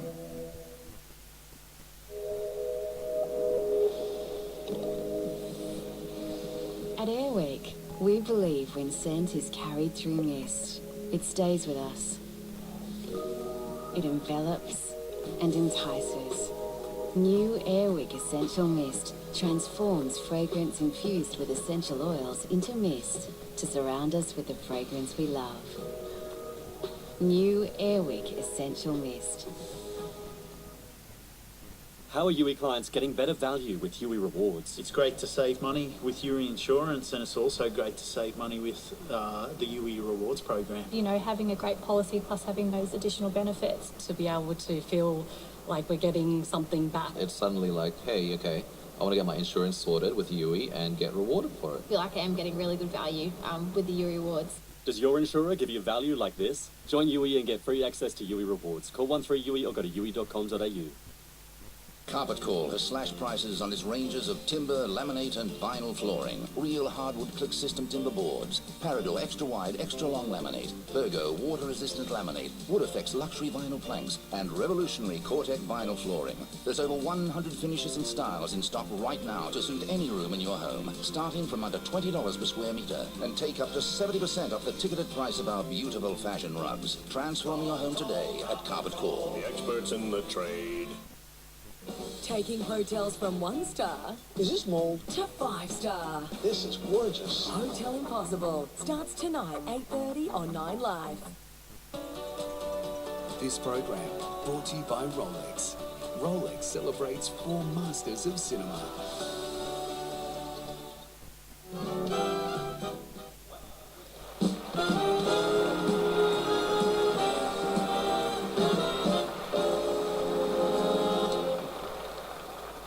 I hope Frances McDormand gets an Emmy for the speech she gave at the Oscars, because that was absolutely unbelievable. I wish I was a woman. I really do. It's been a great evening, and we're about to present the final award of the night. This is the home stretch. Nothing could possibly go wrong from here on. What happened last year is Waterhouse Under the Bridge.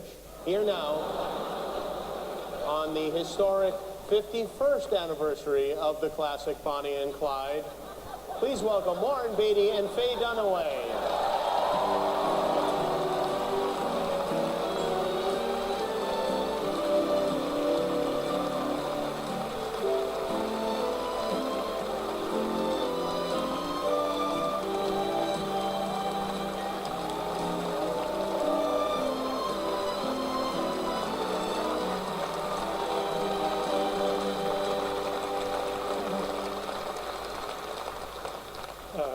Thank you.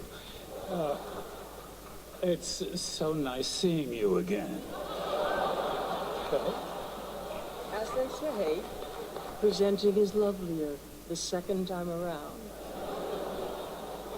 Now, here are the nominees for Best Picture. There are things I want to do, things I simply cannot do without you. He's a very demanding man. Maybe he is the most demanding man. He's adored by the women who wear our design. I wanted to have you to myself. You have me all the time. All your rules and your clothes and your money, everything is a game. Whatever you do it carefully. We are looking at a collapse of Western Europe in the next few days. We're facing certain defeat and imminent invasion. You have the full weight of the world on your shoulders. You ask what is our policy? I say it is to wage war by sea, land, and air with all our might. We shall never surrender!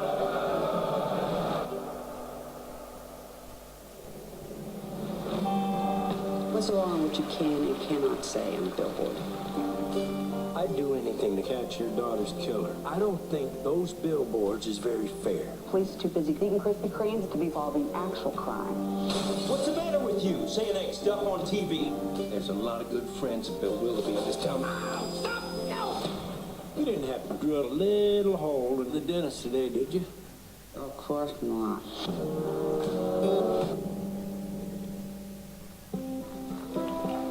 So what do you do around here? Read books, swim at the river, go out at night. Sounds fun. Oh, to see without my eyes. Shouldn't have said anything. Just pretend you never did. That you kissed me. Nature has cunning ways of finding our weakest spot. Call me by your name and I'll call you by mine. Dean. My man. So how long has this been going on, this thing? I would have voted for Obama for a third term if I could. Good to see another brother around here. Yes. Something wrong? I think your mom hypnotized me last night. Sink into the floor. Wait.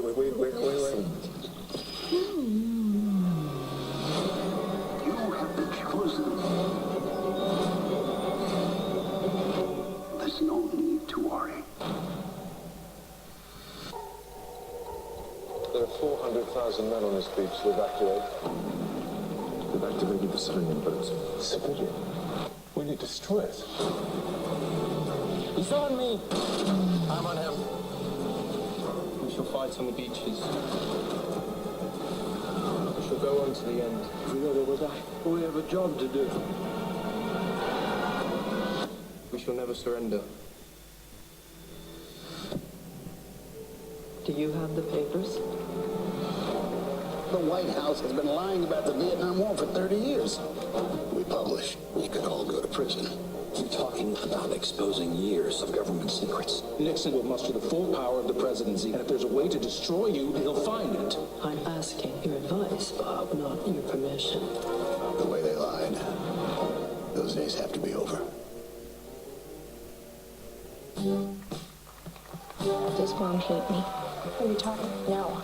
So if you're tired, we can sit down. You are so infuriating. Please stop yelling. I'm not yelling. Oh, it's perfect. Do you love it? You both have such strong personalities. She has a big heart, your mom. I want you to be the very best version of yourself that you can be. What if this is the best version? If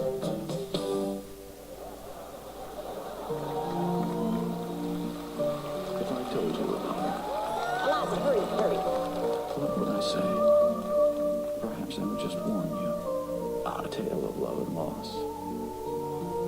And the monster who tried to destroy it all. I can't either save him or let him die.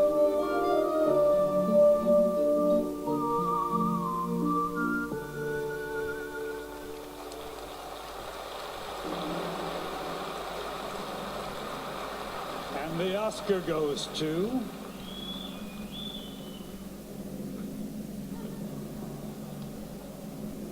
The Shape of Water. Guillermo del Toro and J. Miles Dale producers.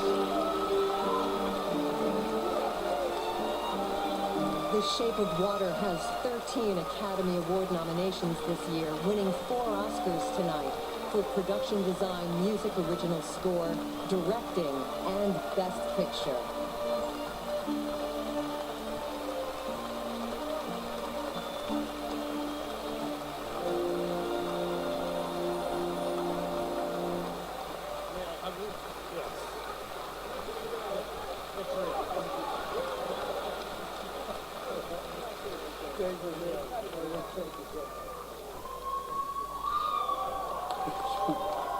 Thank you.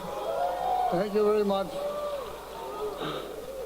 Growing up in Mexico as a kid, I was a big admirer of foreign film like E.T. or William Wyler or Douglas Sirk or Frank Capra. And a few weeks ago, Steven Spielberg said, if you find yourself there, you find yourself in the podium, remember that you are part of a legacy, that you're part of a world of filmmakers, and be proud of it. I'm very, very proud. I want to dedicate this to every young filmmaker, the youth that is showing us how things are done. Really they are, in every country in the world. And I was a kid enamored with movies, and growing up in Mexico, I thought this could never happen. It happens. And I want to tell you, everyone that is dreaming of a parable, of using genre fantasy to tell the stories about the things that are real in the world today, you can do it. This is a door. Kick it open and come in. Thank you very much.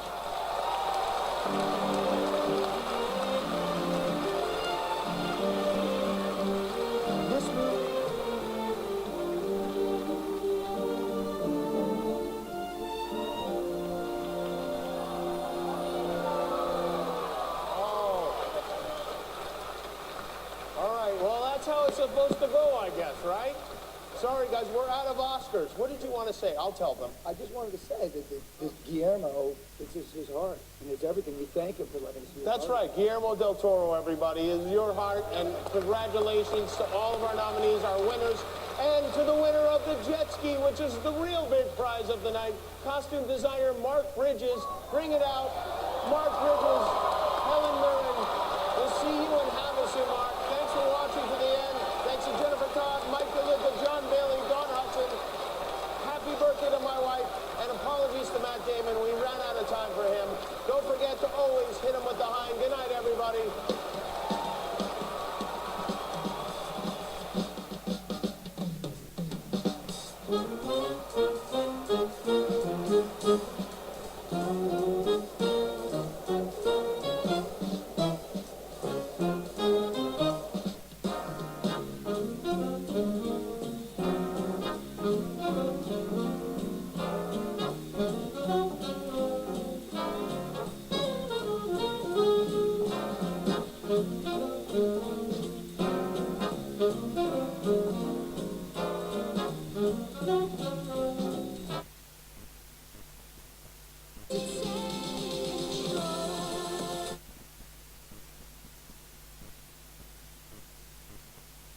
All through the bottom. It's really nice. It's really... Fred, wait. You're not dry yet.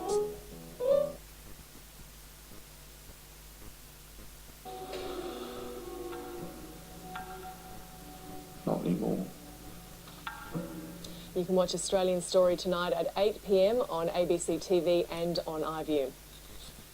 We've got all the sports news now with Frank Yanko. And Frank, some dramatic footage involving Dave Warner has emerged from South Africa. Yeah, this is...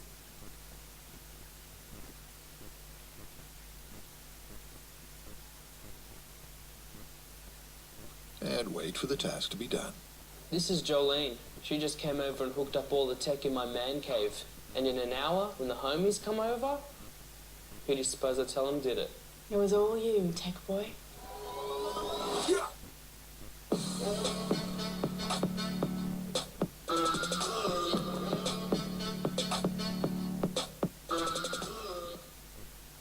You thought you got a great deal, but did you check eBay?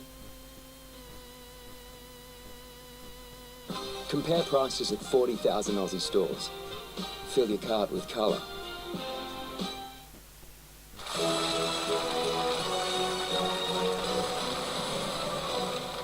Welcome back. Kaylee is through to the final Last-minute mix-up from last year's Oscars where we saw the envelopes mixed up and the wrong name called out for Best Picture, and of course Jimmy Kimmel tackled that head-on. Take a listen. I do want to mention, this year when you hear your name called, don't get up right away. Give us a minute. We don't want another thing. What happened last year was unfortunate. I've not told the story in public because I wanted to save it for tonight, but here's what happened. This is true. Last year, about a week before the show, the producers asked me if I wanted to do some comedy with the accountants, and I said, no, I don't want to do comedy with the accountants.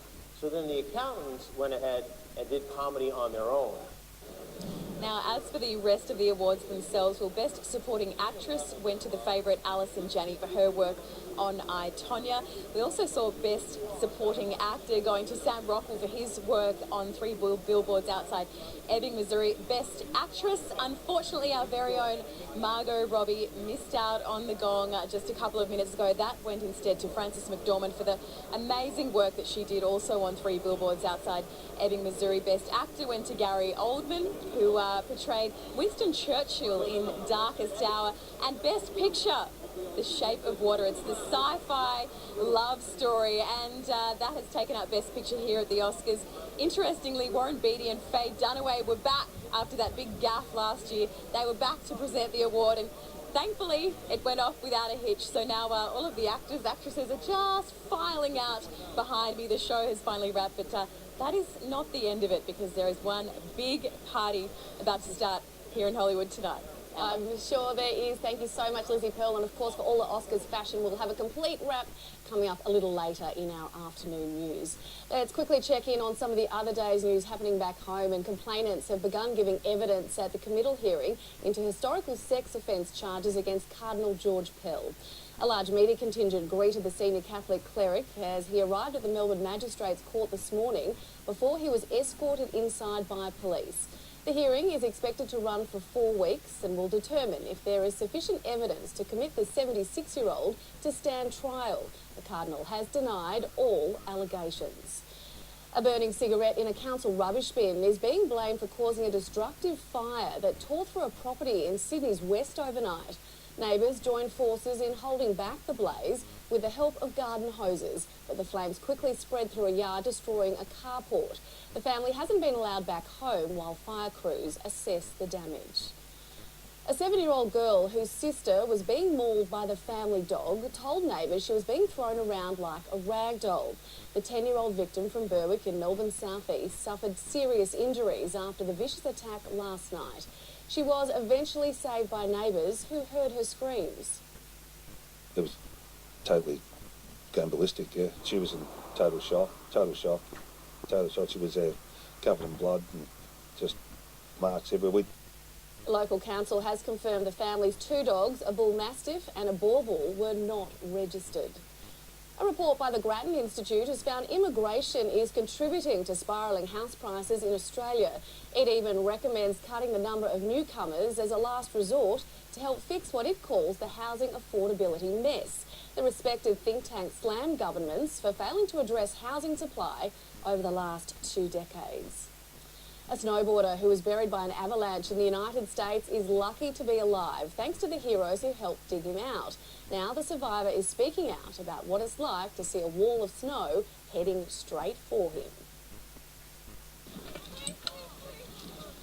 This morning, the man buried alive by this terrifying avalanche at a California ski resort speaks out. We feel incredibly lucky, super stoked to be alive. Evan Huck, one of the 5 people trapped under waist-deep snow Friday at the Squaw Valley Ski Resort near Lake Tahoe. I just heard someone yell and looked back and saw about an 8-foot wall of snow. We started to hear a woman scream for her husband, and that's when, obviously, your heart starts racing. So I'll just keep digging around. Okay. Covered in excruciating 6 minutes, over 100 rescuers miraculously freeing the snowboarder without injury. And just 1 day later, a second avalanche. Oh, that person's trapped. Partially burying 8 people at Mammoth Mountain, closing the resort until Sunday with no injuries reported. One guy was buried up to his chest area, and that was completely before the avalanche. So the snow was very deep. Rescue crews searching over 6 hours to free everyone. Still, a scary reminder about the dangers of mountain sports. A topless protester has interrupted former Italian Prime Minister Silvio Berlusconi as he tried to cast his vote in the country's parliamentary election. Berlusconi waited in the queue in Milan, and as he entered the room, the woman jumped on a table, shouting, "You've passed your expiry date, your time is up." The protester was whisked out as Berlusconi complained, "She left so quickly, I didn't get a chance to see her." British athlete Sir Roger Bannister has died at the age of 88. Bannister was the first man to run a mile in under 4 minutes, breaking the record when he ran 4 laps at a sports ground in 1954. Up to the finishing line, time 3 minutes, 59.4 seconds, shattering the 4-minute mile, the Everest of athletic achievement. A great reception for the young medical student who had cut 2 whole seconds off Gunda Haag's world record set up 9 years ago. First is I'm very glad to have done it in Oxford, because this was the track on which I ran my first mile race in my life. Sir Roger was diagnosed with Parkinson's disease in 2011. His family says he died peacefully. The countdown is well and truly on for the royal wedding, with bride-to-be Meghan Markle and several of her closest friends reportedly celebrating her hens do. Nine's Europe correspondent Michael Best has the details. Well, the big day is here, not the wedding, of course, that's May 19, but what always has to happen beforehand, the hens party. It's not the wild weekend that some women have, reportedly anyway, that Meghan has gone to Soho Farmhouse. It's a lovely day spa, a lovely restaurant. You can stay the night, and if you're after that sort of thing, it's probably one of the top ones here in Britain. It's a couple of hours drive north, up in Oxfordshire, in the Cotswolds region, which is a beautiful part of the world. And Meghan's no stranger to Soho Farmhouse. She's been there with Harry before, and she was also pictured there with her mate Millie McIntosh, who is there today reportedly, and also will be part of the wedding ceremony in May. Now, in a break with royal tradition, which we've seen a few of lately, Millie isn't part of the British aristocracy. She is an heiress, but she was on a reality TV show star over here, Made in Chelsea, which is a big program. Now, the newspapers are reporting here in Britain that Meghan's mother hasn't made a trip across the pond for the Hen's Day, and nor will her soon-to-be sister-in-law, Kate, be attending either. She is, of course, heavily pregnant. Now, as far as big ceremonies go, Meghan will have another one very soon, and the indications are that it will happen this month. I'm talking about when she's baptised into the Church of England. Now, she doesn't have to be to marry Prince Harry, but she said that she wants to be because of her respect for the Queen. Now, the Times here in Britain is reporting that that will happen in a private ceremony at Kensington Palace, and that Meghan's parents will fly over from the United States. She is, at the moment, a Catholic. Online fresh food delivery company Aussie Farmers Direct has gone into administration after being crushed by competitors Coles and Woolworths. The delivery service, which started in 2005, will cease immediately, leaving more than 100 franchisees and 260 employees out of work. A short and sudden storm in the New South Wales town of Singleton has left residents facing a lengthy clean-up, with roofs torn off homes and trees thrown to the ground. The SES received dozens of calls for help as torrential rain and wild wind ripped through the Hunter last night, briefly cutting power to around 100 homes. Thanks for joining us. There's plenty more to come on the Oscars, so do stay tuned. It is time now for Nine's Afternoon News. Live from Melbourne, this is Nine's Afternoon News with Alicia Loxley. Good afternoon. There have again been chaotic scenes outside court as Cardinal George Pell arrived for the start of his committal hearing on historical sex offences. Inside, his lawyers took aim at Victoria Police, saying there was a presumption of guilt during their investigation. Jade Vincent was in court. Cardinal George Pell opted not to make the long mobbed walk from his barrister's office this morning. Instead, he was dropped outside the front steps of the Melbourne Magistrates Court, still with a heavy guard of police, a wall of police who assisted in escorting him inside the building. Once again, a large media scrum were awaiting his third appearance here as he fights charges of historical sex offences. How are you feeling, Cardinal Pell? The court was open to media and members of the public for just 24 minutes this morning. The Cardinal seated front row for the brief legal argument in which his defence barrister, Robert Richter QC, slammed Victoria Police for failing to follow procedures when investigating a prominent person. Mr Richter claims the Cardinal was treated with a presumption of guilt and that witness statements that are favourable to the defence case were not investigated properly. The prosecution was unsuccessful in its bid to have these statements removed from the brief of evidence. The court heard the alleged victims will not come face to face with the 76-year-old. They are giving their evidence via a remote witness facility. They have an assistance worker by their side and the offer of a court support dog, who the magistrate pointed out provides comfort for vulnerable people. The court was closed to media and the public from 2 o'clock this afternoon and will remain closed as complainants and witnesses are cross-examined over the next 2 weeks. This is standard practice for complainants in a proceeding relating to alleged sexual offending. Australia's highest-ranking Catholic has vehemently denied the allegations. The exact nature of the charges he faces are still yet to be revealed. After 4 weeks of evidence, the magistrate will determine whether there is enough evidence to commit the Cardinal to stand trial. The media scrum may reduce over the next 2 weeks, but it's expected that Cardinal George Pell will still require that heavy police guard as he makes his way in and out of the Melbourne Magistrates Court each day over the next month. A 7-year-old girl whose sister was attacked by the family dog told neighbours she was thrown around like a rag doll. The 10-year-old victim from Berwick suffered serious injuries after the vicious attack last night. She was eventually saved by neighbours who heard her screams. It was totally going ballistic, yeah. She was in total shock. She was covered in blood and just marks everywhere. Casey Council has confirmed the family's 2 dogs, a bull mastiff and a boer bull, were not registered. A young criminal ringmaster who recruited associates to carry out violent heists on jewellery stores has whimpered in court as he was sentenced to at least 3 years in jail. Mahmoud Taha pleaded guilty to organising 2 robberies in Coburg and the city in 2016 and arranging the robbery of a courier in Broadmeadows. His plan came unstuck when police phone intercepts exposed him as the ringleader of a group of thieves. The 21-year-old had offered the young associates hotels and girls as rewards. More than 800 extra police are set to be deployed across Victoria to the areas with the greatest need over the coming 12 months. Brett McLeod joins me now with the latest on this. Brett, growth areas are the beneficiaries of this. Yes, this is part of the state government's policy of thousands of extra police on our streets. Today we saw the first of the 825 will be deployed from May over the next 12 months. As you can see, it was a pretty fearsome display that was put on for us, seeing all range of recruits. Now, of the 825, around 200 will be deployed with specialist police to tackle family violence. There'll be others going into the many different areas of policing, but many people want to know, what about on the ground? 300 police will be deployed to different areas. In the past, it would have been, say, out west or in the southern suburbs, but this time round, it's the northwest, areas ranging from Werribee through to Craigieburn, who are going to see the greatest number of the 300 recruits who are going out to police stations. They'll get 144, 73 for the southern metro region. The eastern region will get an extra 60 police and 23 for the western region.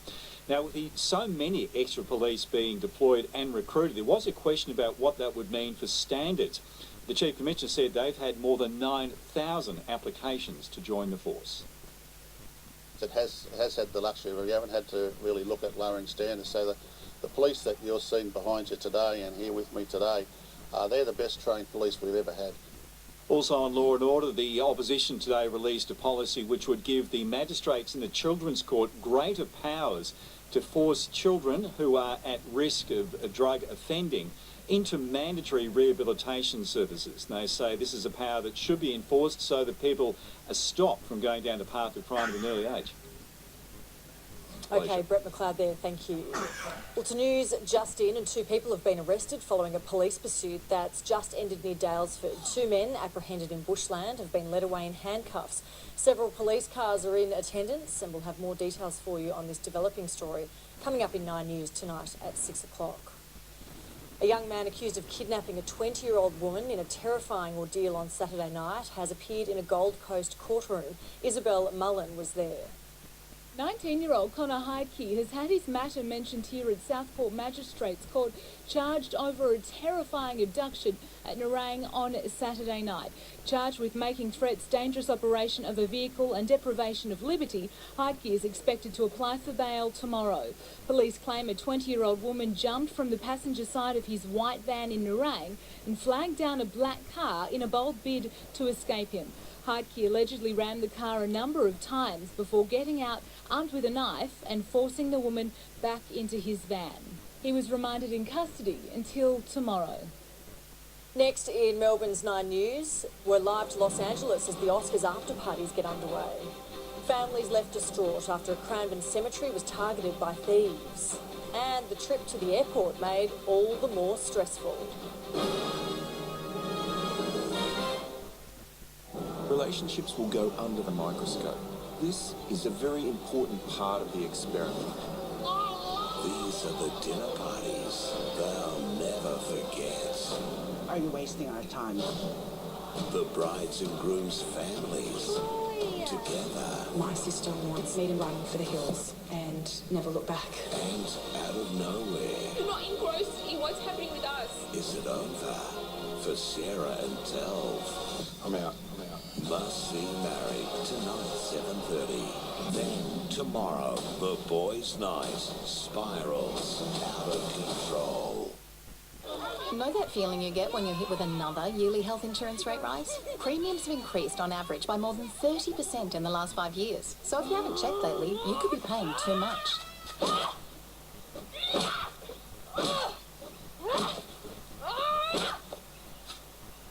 But it doesn't have to be this way.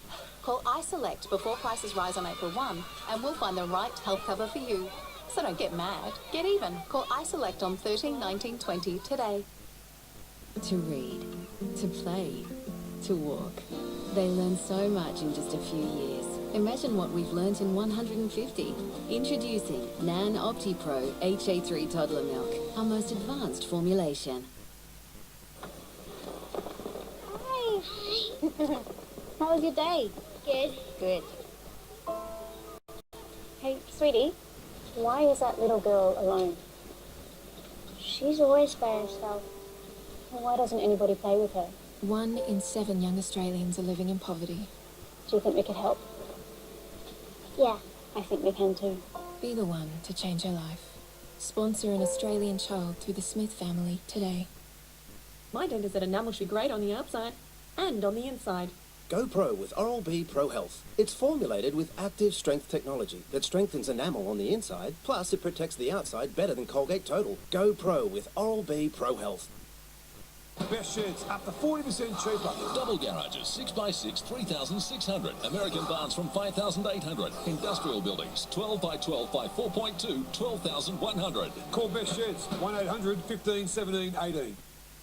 For 72 hours only, 30% off store-wide at Spotlight. That's 30% off Manchester. Home decorating, fabrics, crafts, party, curtains and blinds, store-wide. Exclusions apply. Rush into Spotlight now. Open till 8 p.m. tonight. When I got the phone call from my family that my father had passed away, I didn't know how I was going to get there to say goodbye until I heard from Insurance Line. Insurance Line's funeral insurance gives you flexible cover. Plus, premiums won't go up as you get older. I got to attend his funeral thanks to my father. And after 2 months of cover, you'll get a bonus $100 gift card. To apply, just call 13 44 64 or go to insuranceline.com.au. It's the most daring destination in Travel Guides history. One word, total chaos. That's 2 words, by the way, Victoria. Who will be the last guide standing in Vietnam? New Travel Guides tonight after Married on 9. The Academy Awards have just wrapped up for another year, and Australia has a reason to celebrate, with one of our own claiming the industry's most coveted prize. Nine's US correspondent Lizzie Pearl joins us now. Lizzie, the stars will be heading straight to the after parties. Yeah, they certainly are. Good afternoon to you. You might be able to see a couple of them behind me if you look very closely. They're heading out of the ceremony straight to that after party. If you look closely too, a couple of them are carrying some Oscars with them. One such person is Australia's very own Lee Smith. He was taking out the Best Editor for his work on the film Dunkirk. He's been nominated 3 times for an Oscar. Tonight, finally, Oscars gold is Aussie gold, and he'll be taking one of those golden statues home with him. Take a listen. This is the most awesome thing that can happen to a guy like me. Dunkirk was truly the most amazing film, and I'm very fortunate to have worked on it. Of course, there was a lot to talk about at this, the 90th Academy Awards. Host Jimmy Kimmel paused for some reflection on the story which has really swept through Hollywood for the last couple of months, and that is the rise of the Me Too and Time's Up movement.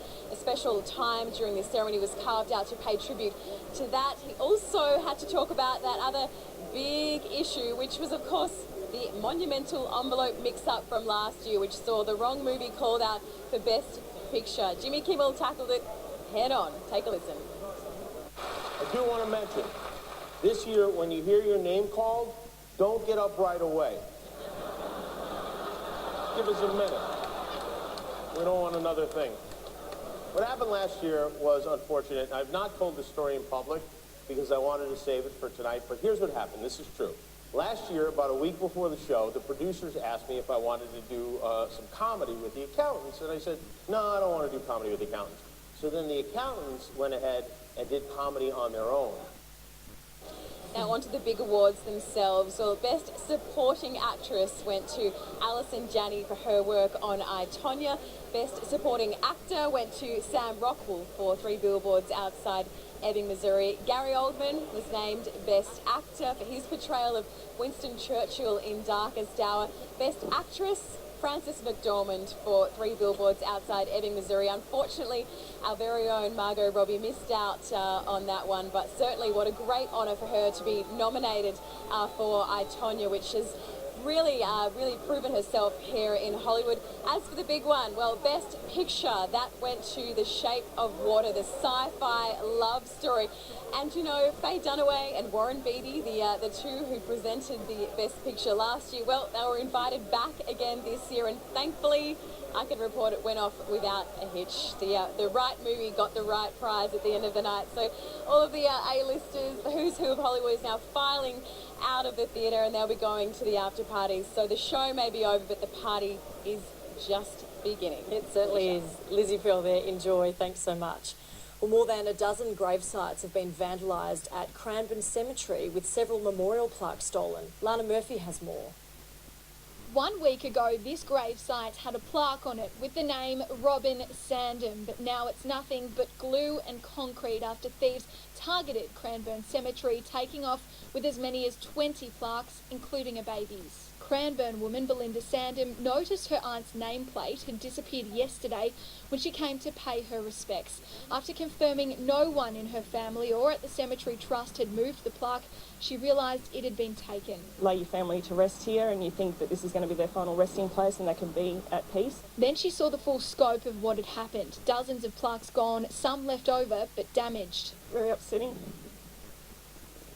The rest of the families that now have to endure this as well, it's just not fair. Why? You know, for a few dollars for a bit of brass or whatever they've done. Police are investigating the thefts but say it's difficult to estimate how many have been stolen and when the crime occurred. At this stage we're investigating that it's happened sometime over the past 3 weeks. The cemetery says while it's clear at least one is gone, nameless graves are not uncommon and many of the empty sites could have been that way for decades. We can't assume, if you look at a row of plaques and think, oh, there's four plaques there that should be there. No. It may be a case there's no plaque should be there. The cemetery is open for access 24 hours a day, and while security cameras do point towards the office and front gate, they're not effective at night time when these crimes are most likely to occur. Families have been filtering in to check on their loved ones' gravesites since the news broke. Anyone who discovers a nameplate missing should report it to police and the cemetery, as an investigation and audit is underway. A topless protester has caused drama as former Italian Prime Minister Silvio Berlusconi cast his vote in the country's election. The feminist activist jumped on a table and shouted at the 81-year-old, who's now leader of the Go Italy party. Early projections indicate a hung parliament is likely, with anti-establishment movement Five Star taking the strongest lead. And a large chunk of an airport roof has collapsed in strong winds and a torrential downpour in China. Travellers were shocked to see the ceiling begin peeling away, falling onto cars below. Remarkably, no one was injured in the collapse. Well, Lavinia is here with the weather now, and Melbourne's winds weren't strong enough to blow any roofs off, thankfully, Lavinia. No, absolutely not, Alicia. Luckily for us, it was mostly settled in the city today, with gusts only strong enough to get small trees swaying. Overnight, the mercury dipped to 14.9 and we reached our maximum of 21.1 just before 11:30 a.m. Before the cloud rolled in through the afternoon, there hasn't been a drop of rain in the gauge, though. The dry conditions are thanks to this high-pressure system, which is anchored south of the Bight. It's triggering mild maximums and keeping rainfall under wraps through the southeast. The same can't be said for Queensland, though, where a trough is delivering more showers after an already wet weekend. There's been some incredible rainfall in the northwest over the past 5 days. Julia Creek, west of Townsville, has received 219 millimetres in falls this month, while Cannington and Phosphate Hill have smashed decade-old records. With another soaking week ahead for the region, it looks like those records will continue to tumble, Alicia. Certainly does. Lavinia, we'll see you soon. Still to come in Nine's afternoon news, a golf course threatened by a fierce blaze in Melbourne's southeast. A fashion hub opens at the Royal Exhibition Building. And Warner's ugly stoush as the Aussies close in on victory. From B-grade to blockbuster, perm We do each other's hair all the time. to perfection, YouTube to Universal Superstar. In the biggest countdown ever, who will be the greatest child star? All new 20 to 1, Wednesday after Married. Where do you want to call home? Is it here?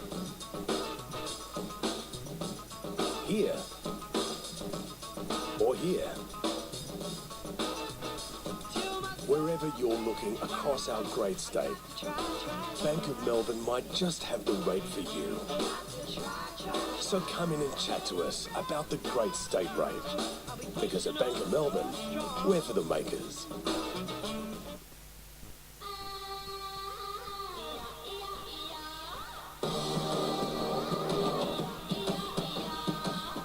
Dark night, you said you saw it in the stars. Stage fright, or was this coming from your heart? Salty kisses turned to acid lately. Explore the night with public transport, running all night on weekends. Authorised by the Victorian Government, Melbourne. Yui clients have saved over $1 million with Yui Rewards. I've saved $100, $250, $60. I've saved $120. $100. About $600. $295. Join Yui and get free access to Yui Rewards. It would be nice to stay in a cosy boutique hotel somewhere along the coast. Not sure exactly where yet. But annoyingly, on a lot of websites, you can only see results for the exact location you search for. Well, Trivago does it differently. On Trivago, you can simply use the map, explore the whole area, and as you move along, Trivago keeps showing you all the hotels that meet your search criteria. And that's one more way Trivago helps you find your ideal hotel for the best price. Hotel Trivago. Summer in Australia. Heat and sweat aggravate dandruff and itch. I recommend Head & Shoulders. More effective than our regular shampoo, it reduces more dandruff in just one wash and protects your scalp. I recommend Head & Shoulders.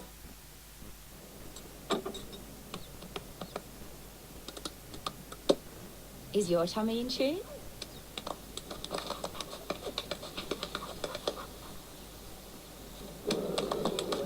Fibre helps the good bacteria in your gut to thrive. So start your day with a bowl of Kellogg's Fibre cereal. Is your gut fibre fit? Now's the most important time for Australians to ask, is health insurance better? I don't need any health insurance. I'm fit as a fiddle. After my experience, it's extremely important. I don't believe in it. Good to know that the public health system is always there. Health insurance is quicker. If you need it now, you get it now. It's a little price you pay for a big peace of mind. The times that I've been in hospital, it's worth every penny. Is health insurance better for you? Visit Medibank to find out. Tomorrow's code word for the Mega Cash Alert giveaway is leave. For your chance to win $10,000, register now with tomorrow's code word. Firefighters battled a grass fire in Ashburton that almost spread to a nearby golf course for around 90 minutes before it was brought under control early this morning. Crews managed to protect homes around Warner Avenue and the boulevard when the flames took hold around 4 a.m. Both police and firefighters say the blaze is not suspicious. There'll be plenty of glitz and glamour across the city for the next 2 weeks with the arrival of the Virgin Australia Melbourne Fashion Festival. Madeline Slattery has more. Well, come tonight, this space here will be absolutely buzzing with fashionistas from far and wide. We're standing in the plaza at the Virgin Australia Melbourne Fashion Festival, and this year this festival is set to be the biggest in its entire history with 47 runway shows.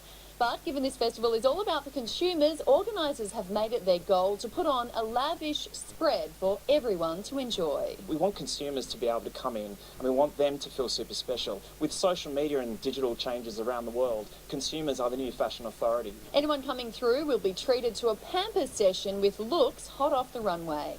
The general public can come in here and have touch-ups done before the shows. There will also be restaurant and bar offerings, but what's brand new this year is the Visa Shop the Runway, which gives guests the immediate buying power to purchase everything that's been on the catwalk. Being able to actually buy directly from the runway. As you see the clothes coming down the runway, you can actually have them within your wish list on your phone and it all paid for. So that is a global first. And what's also very exciting this year is the fact that later in the week, Helena Christensen will be arriving to help launch a collaboration with a Melbourne-based sunglass brand. It's been sort of 2 years in the making, many trips to New York and lots of samples. The festival is now in its 22nd year and will run up until the 18th of March. British athlete Sir Roger Bannister has died at the age of 88. Bannister was the first man to run a mile in under 4 minutes, breaking the record when he ran 4 laps at a sports ground in 1954. Up to the finishing line, time 3 minutes, 59.4 seconds, shattering the 4-minute mile, the Everest of athletic achievement. A great reception for the young medical student who had cut 2 whole seconds off Gunda Haag's world record set up 9 years ago. First is I'm very glad to have done it in Oxford, because this was the track on which I ran my first mile race in my life. Sir Roger was diagnosed with Parkinson's disease in 2011. His family said...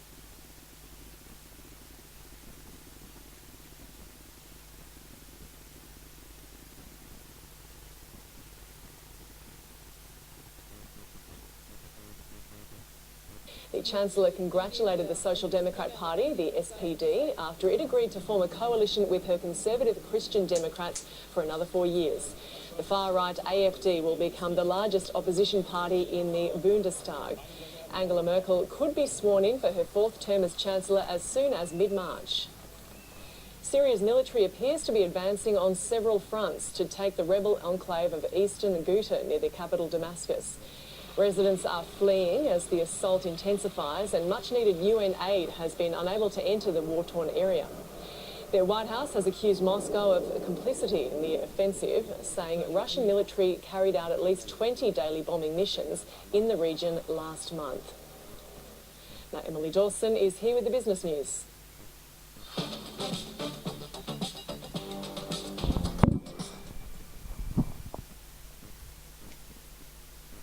Australian companies ended 2017 on a roll with the second largest surge in prepaid profits for the fourth quarter of the decade. That's all, ladies and gentlemen. I just showed you the time. It's 24 past 4. The date is the 5th of the 3rd, 2018. My name is Madrit, rusidov. That's all I've got to show you. Good night. That's the afternoon, but you know I love you all. But don't blame me. You don't have to do what you do, you know. It's up to you to